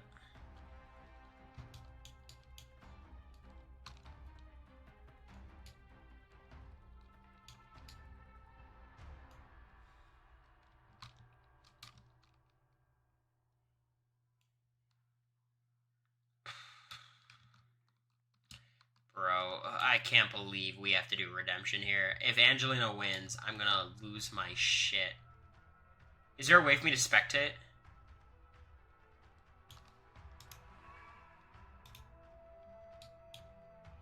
Wow, this is crazy.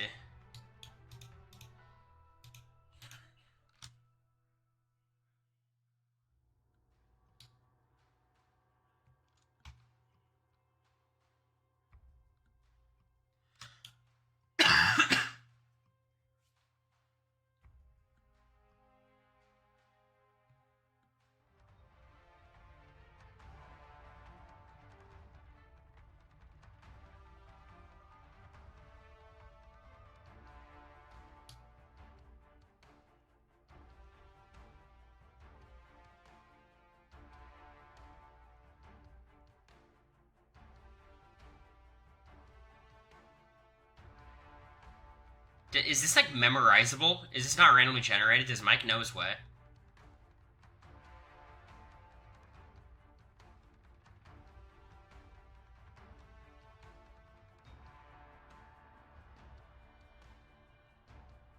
Fortunately, Angelina is in the fucking wilderness.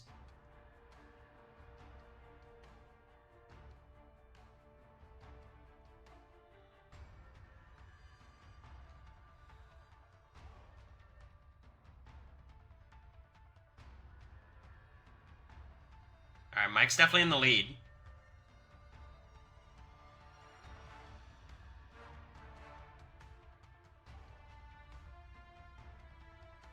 Tom's in second.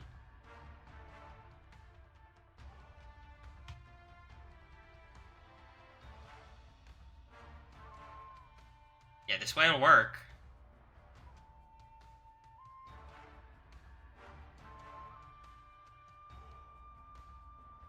I mean, he went for the two closest ones first, so he might not be that... Oh, no, he's lost. Oh, no, Mike made a really bad turn there.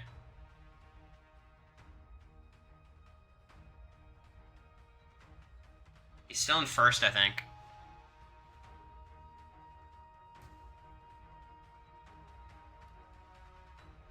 Alright, one more. He's got a huge lead. He should have this.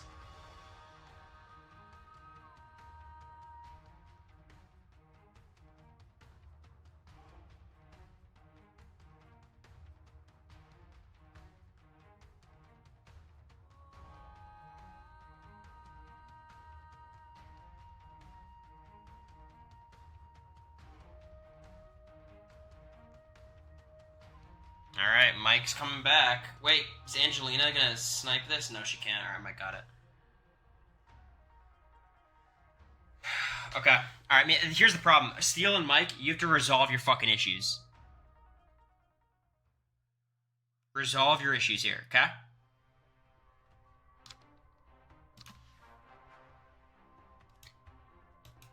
Resolve your fucking issues, and then... You know. Don't cheat. I won't cheat. I won't cheat. Resolve your issues. We need one swing vote.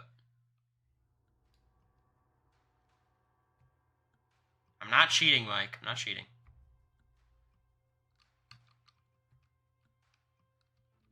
Oh, the Alliance cheats? That would be cringe.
What did I get wrong, motherfucker? Am I crazy?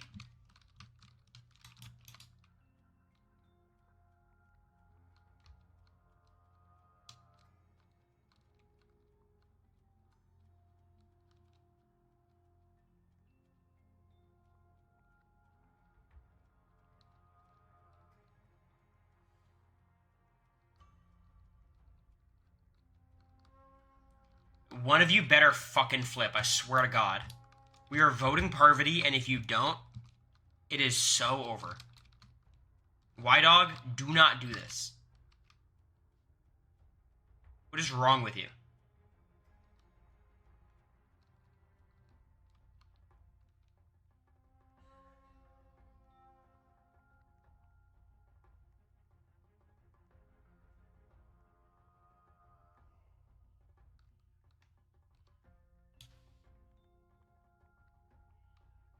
Did Mike actually leave? Alright, who's forcing rocks? You guys understand one of you is going to be Sierra Easton? This is Blood vs. Water, Final 6. One of you has the chance to do some shit. Okay? Wait.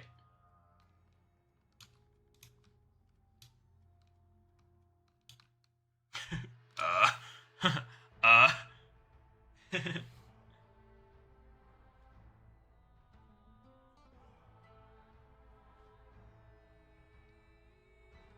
Alright, who's not going to be the coward? Who's not going to be the coward? Tell me.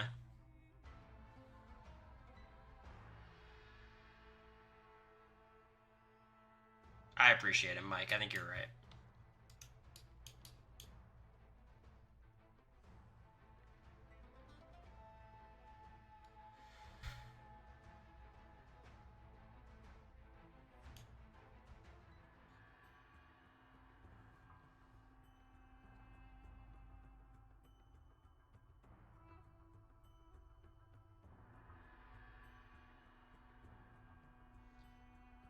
Alright, Y-Dog. Let's see if you have any chance of winning the game. Let's see.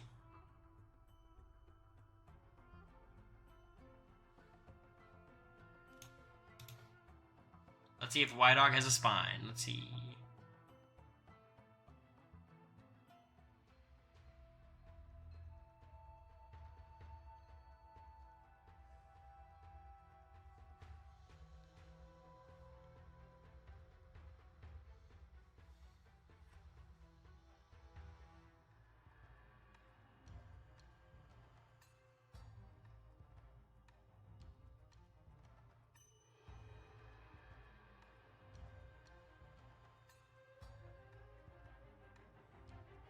I think Steele's talking about me finding the clue.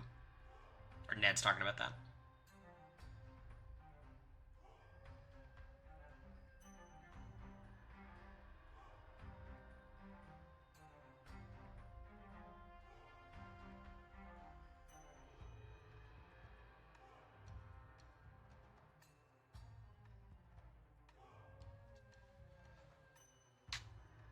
Oh my god, y'all are such bitches.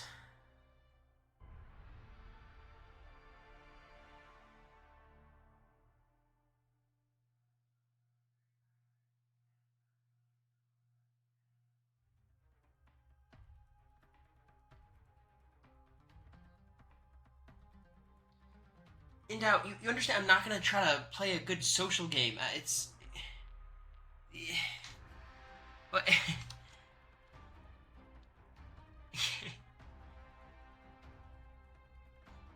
What's the best for steak? Medium well? You don't make steak medium well. What the fuck is wrong with you? Honestly, the shittier your steak is, the more you should cook it.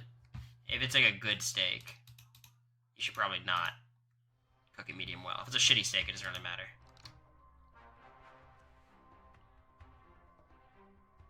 I think medium's good. Perfect, like, good medium rare is really good, but a lot of times it's shitty.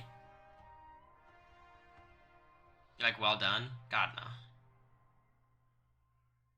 My favorite's medium rare, but a lot of places I don't trust, I just get medium.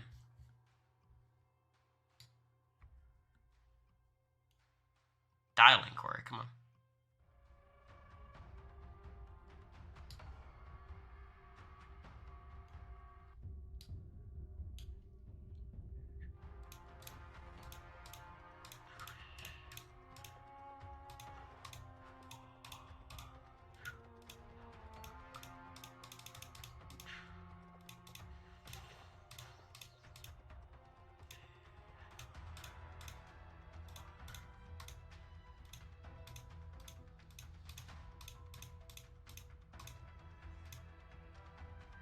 I'm not good at that. That might be a touchscreen thing's a lot easier.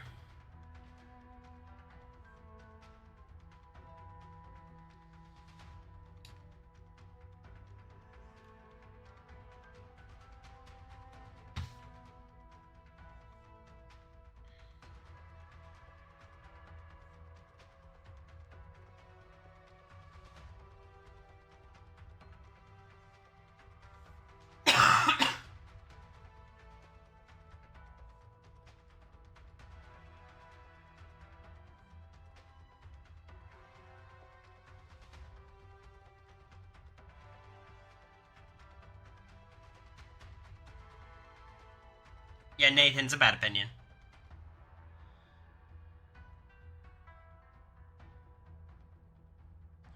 Is Brandon the comp beast now? No, who won? White Dog?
Okay.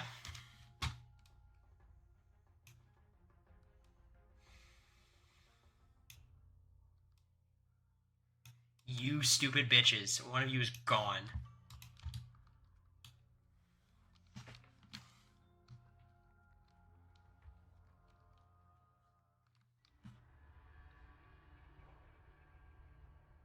Stupid bitches.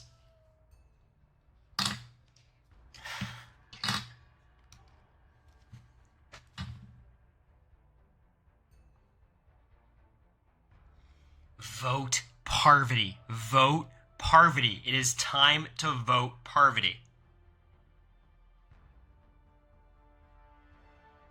I swear to God. Vote Parvati.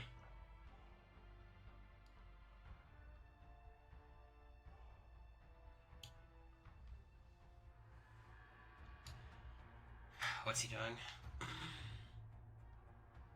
You giving it to Parvati?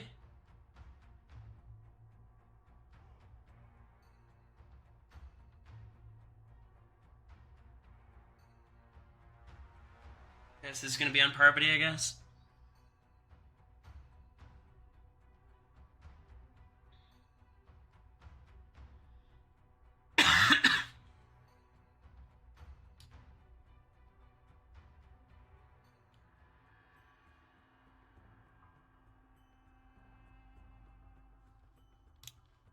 By the way, I did meet Parvati, the person who plays Parvati in person. Super delightful. Really nice person. I should always have my vendetta every game. But yeah, no, I'm so fed up with this fucking four-person alliance. At least I'm in the final four now. I have to win one comp. That's pretty doable. I don't even know if I can win in the jury, though.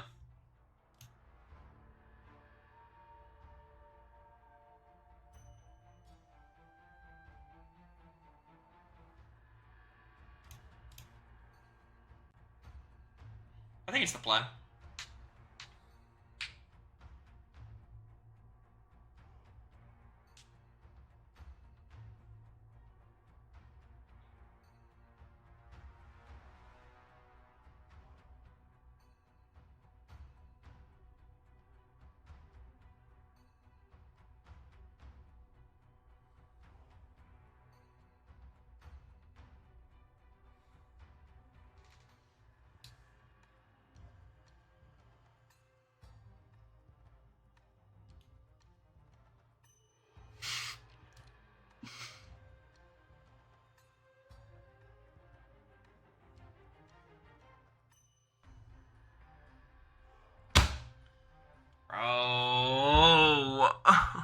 Why are we voting Queenie, man?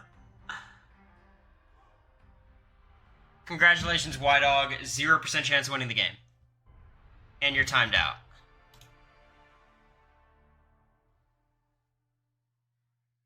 Pulling this fucking massive maneuver to get out like Bowie Jane. Or Felicia. Like, why? Someone explain it to me.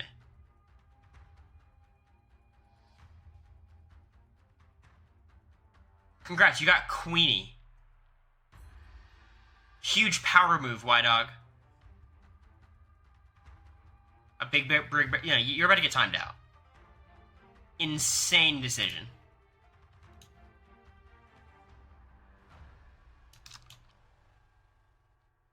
It just makes no sense. Like, you're like, oh, I've been cooking. You know, you got rid of Bowie Jane at the final 5 instead of Suri. Or Matt, or Jack. Like,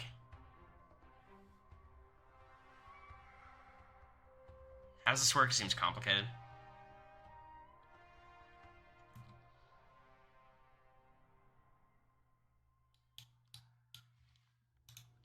I don't really get it.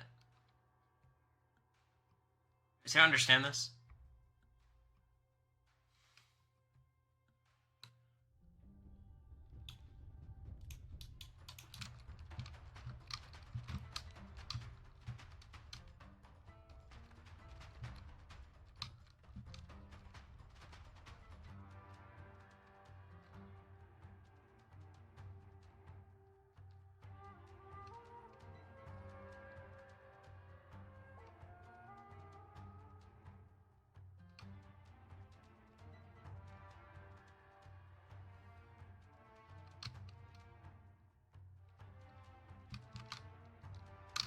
I can't get back on the fucking platform.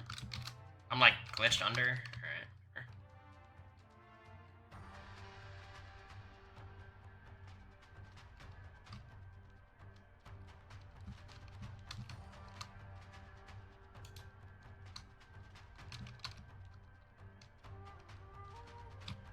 This is a really bugged game. This one like barely fucking works. And like the frame rate is so bad for some reason.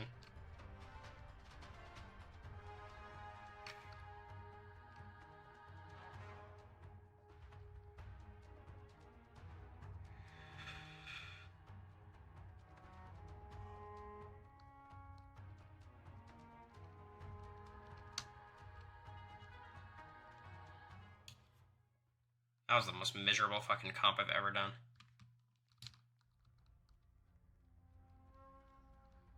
Cool. Alright, now let me fucking go. And by the way, we're not seeing who won this game. This game's... I'm quitting. Like, it's not ending on stream when I'm voted off. Just to be very clear. Unless you're in the game, this will remain a mystery for the rest of you.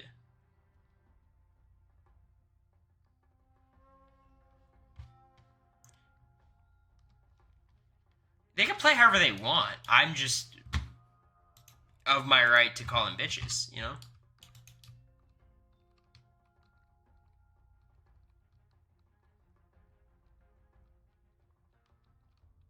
People can make alliances, that's fine.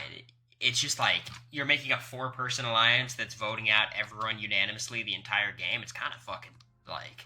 That's your prerogative if you want to do it, you know?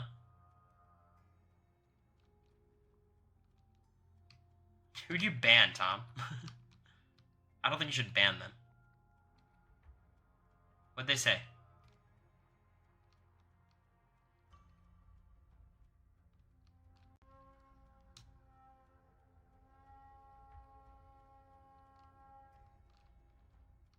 Think you need a nap? No, that is timeout behavior. It's not ban behavior.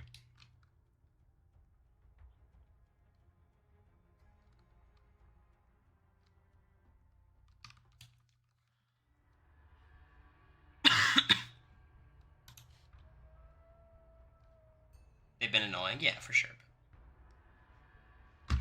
That's fine.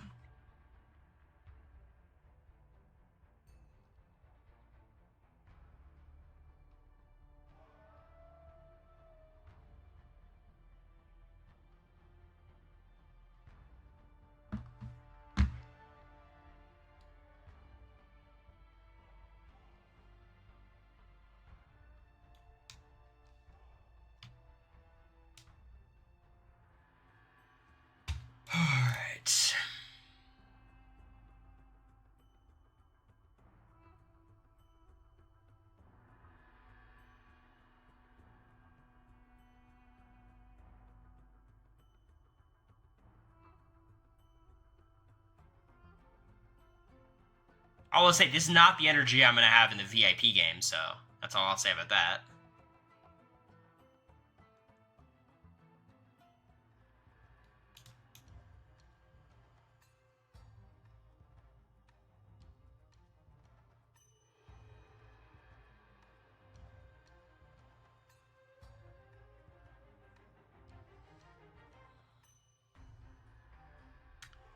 Bro, you guys are so annoying.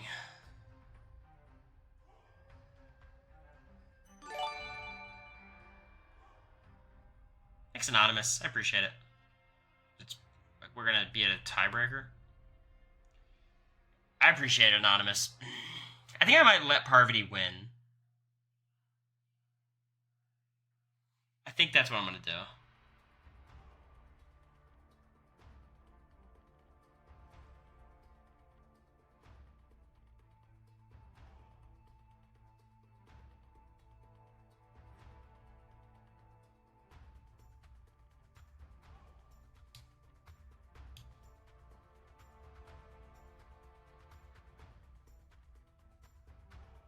But fuck this. Parvati was the one who ran this whole game. Like, at least I could beat her.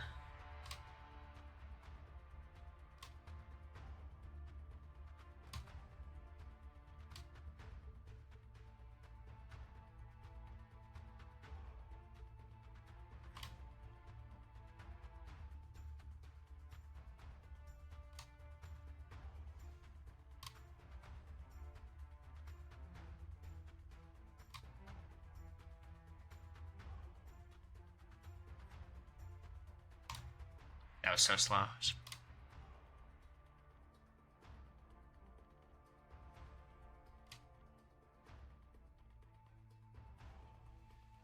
All that for 4th place. What a miserable competitor.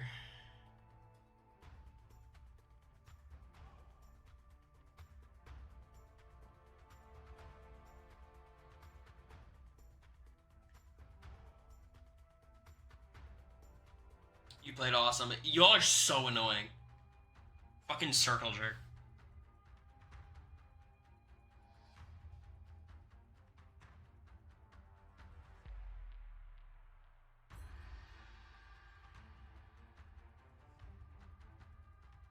Wow, you had a good strategy. You stuck with a group of 4. No, your strategy was good. You stick with a group of 4 was genius.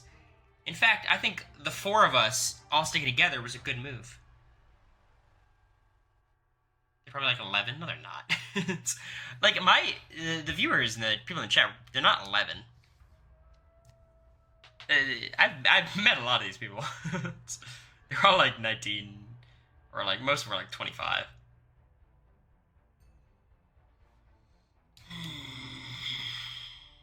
Try 30? Yeah, I mean, yeah. 35. Yeah, I mean, there's a good amount of students. Most are students, or like high 20s, low 30s.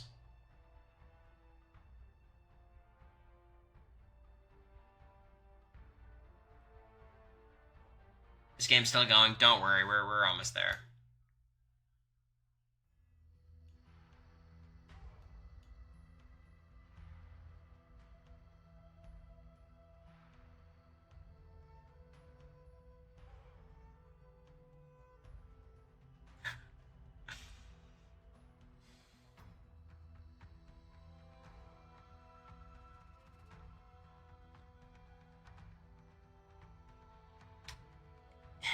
White Dog put himself in a position where he's like, I can't win against anybody. I'm gonna make the Steve. It's like if Steve cut Vanessa to get to the end with Austin. You know what I mean? And I don't love Austin, but Austin had some jury votes, you know? It's like.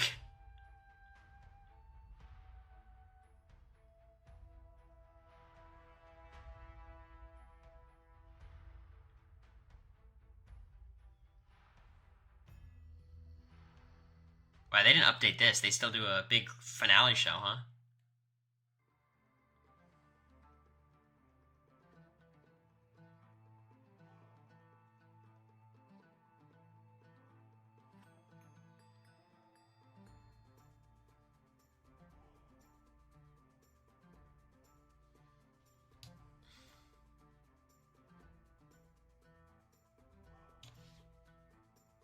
No Kid Nation tonight. Jesus Christ, Tom. No, we'll take a day off. Okay, let's see these votes. Oh, wow. Look at this.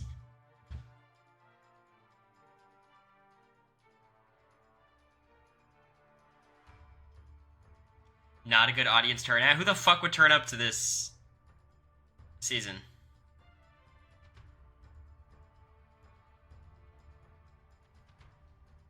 It's crazy Y-Dog plays a game that the entire time as it was going on, everyone was telling them they had no chance of winning, and yet, when they get to the end and get no jury votes, they're shocked. Does anyone understand?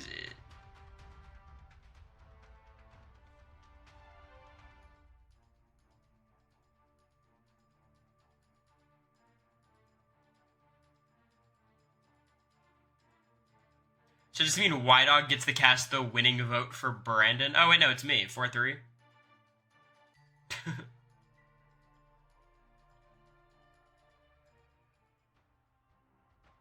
Y-Dog is the Bowie Jane.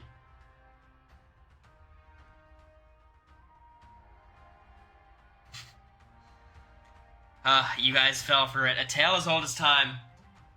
My negative persona carries me to the end just to get the jury votes.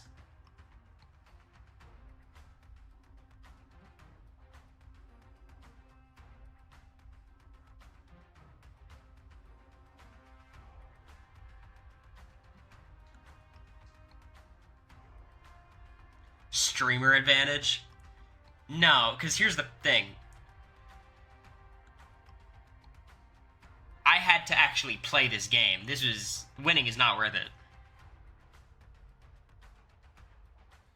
But take this as a lesson, because in order to win Outlaster, you don't have to just beat me. You also have to entertain me and have me want you to win. Or better vibes on these Sundays. I think this will actually be a very interesting VIP game. I think it'll be a much more interesting than Outlaster, because we'll actually get to see the dynamic, but I won't be involved, so it'll be better. You lost, you'd have turned off the stream? No, I could not care less about winning or losing that game. Secretly, I had a lot of fun playing Roblox The Challenge, but that's just me.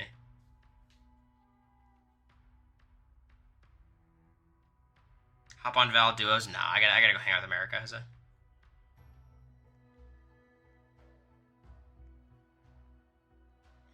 It's gonna be advantage hell. Yeah, but that'll be more fun to watch, I think. There was a middle portion of the game that was fun, but then the Angelina boot was super fun, and then the Brandon thing where Brandon, there's some good stuff, but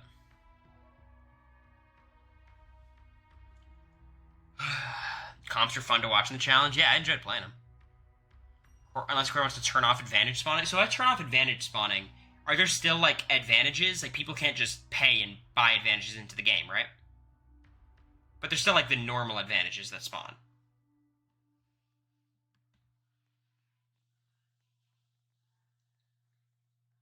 Because I want advantages. I just don't want it to be everyone can just buy and do it as much as they want. Yeah, okay, good. So, yeah, I'll turn it off.